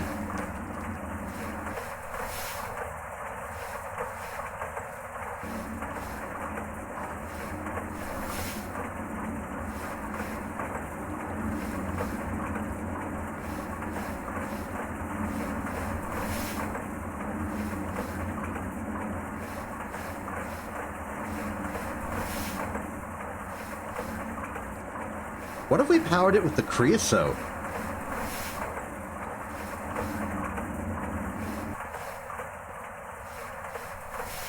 Okay, so hold on. There's also this dimethyl benzene stuff. Is this a fuel? No. Are any of the dimethyl benzenes a fuel? Like 1,2 perhaps? No, but this one can be made into phthalic acid. And these two. Okay, this is but the answer is no. If you take 1,3, you could electrolyze it into hydrogen and then burn that. Cost of doing so for one cell would be $25.92, but you get 10 cells of hydrogen, which burn for 20,000 each. That's value.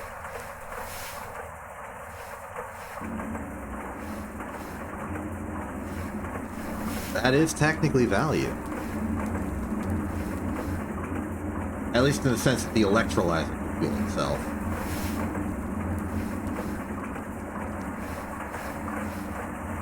Which actually is all the value you need.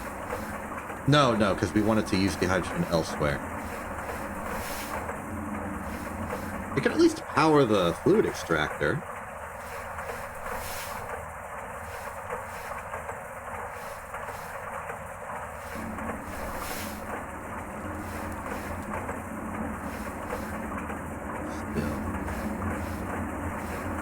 Question here is still creosote. As a fuel, it's 8... No, wait, we want semi-fluid. 48,000. 48,000 for a bucket of this stuff. I don't even have to look at the math to say that that's not enough, but I will anyway. Yeah, this whole cycle only gives us 750 creosote. But in order to use it to power that thing at medium voltage, we would require basically an entire bucket. It might just be enough to power the distillation tower itself,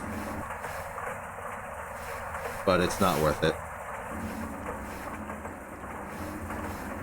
We get more value using it for steam or just incidentals. It's also a great source of lubricant.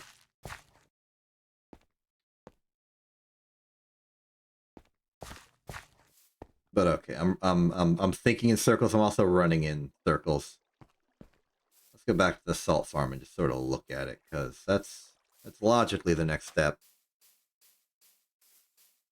But I think we've accessed new technology. The distillation tower system is a lot more trustworthy, let's say, than the way we left it. And that's good. We now have the option to go into bulk production of solar panels to use as a sort of support power for everything we do. Granted, the return is pretty bad right now, given that if we wanted to guarantee a low voltage output, we would need 32 of the things. So I like our general purpose, have it as a little bit of support in some cable setups, but also just to manage the farms. As far as the salt farm, the question arises, is this enough salt? I don't know.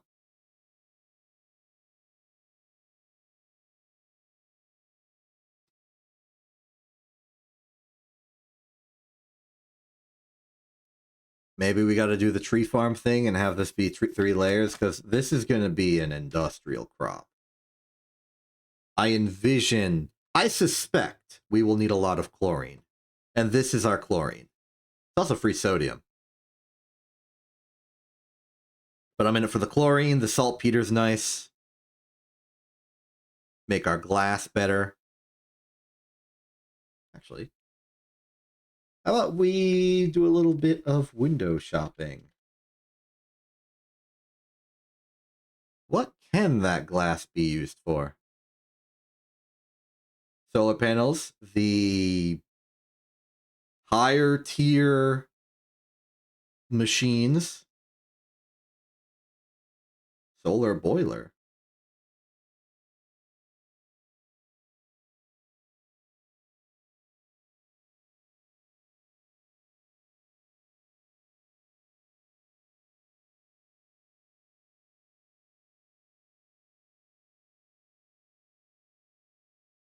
More advanced autoclaves, canning machine.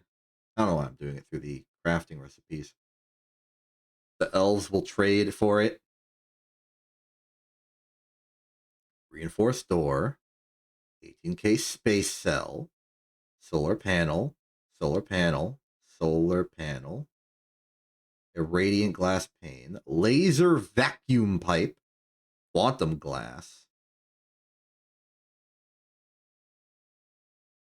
Reinforced glass plate. I remember that being an ingredient in making the goggle, the scuba mask I'm wearing, which is I'm using as a hazmat suit mask.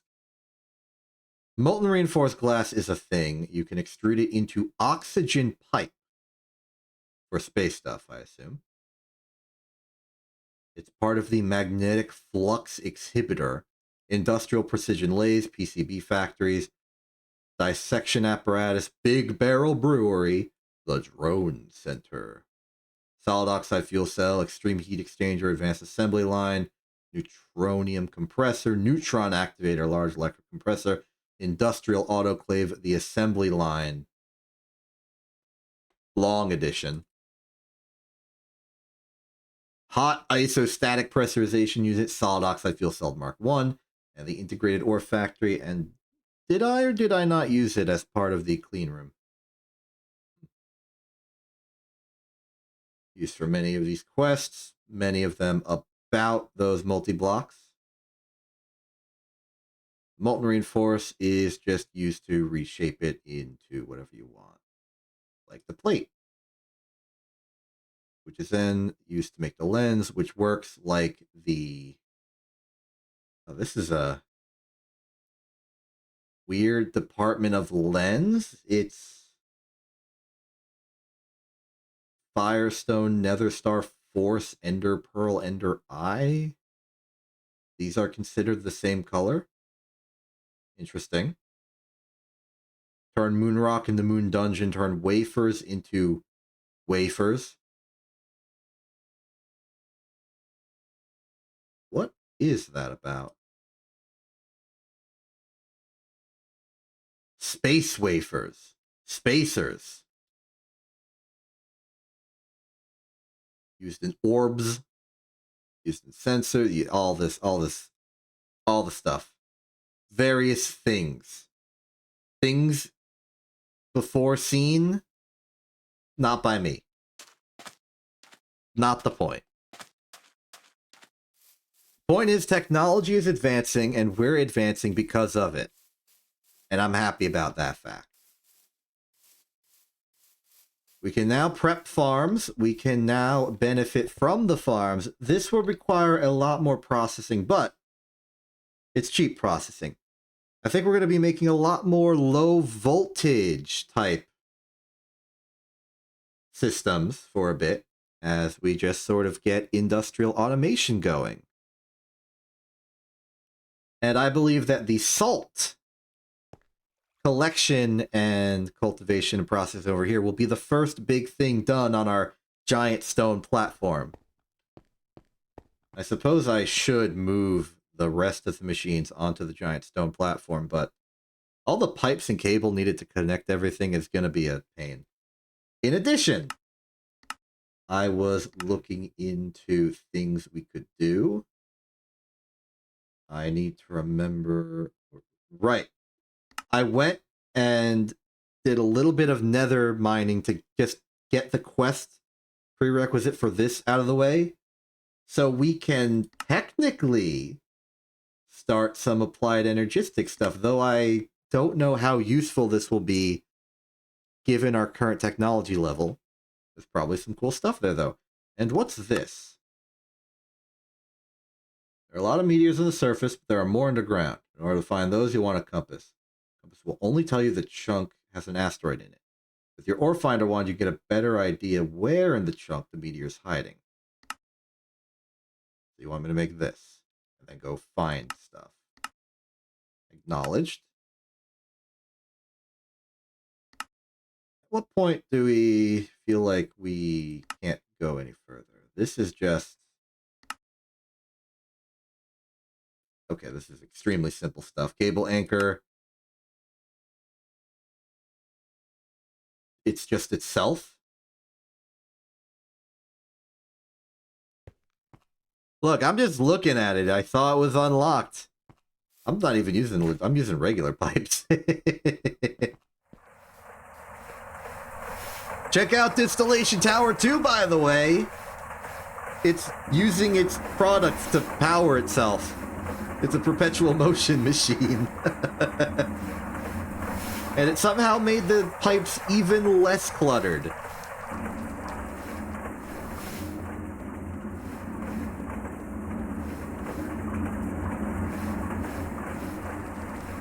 Not these, though. These are as much of a mess as usual.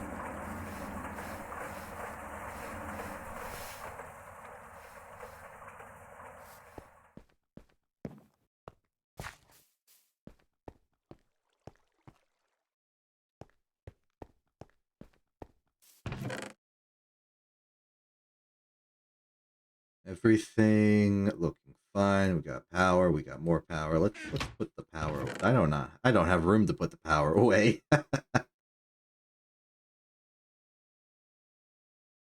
Not important. What's important is that we got the second distillation tower. We got toluene so we can make explosives for the industrial compressor, which means we can do the space plates, even though we don't have the NASA workbench and won't for a while now. We've got solar power technology, thus allowing us to make convenient farms and therefore process all the things ever. The distillation tower is also just giving us better fuel return because it's using its fuels. We're not worrying about the power itself and all parts involved. Except for the Pyrolysis oven because the ratios just didn't work out. But they will one day. I'm Exception. This isn't TV. Have a good day and good night.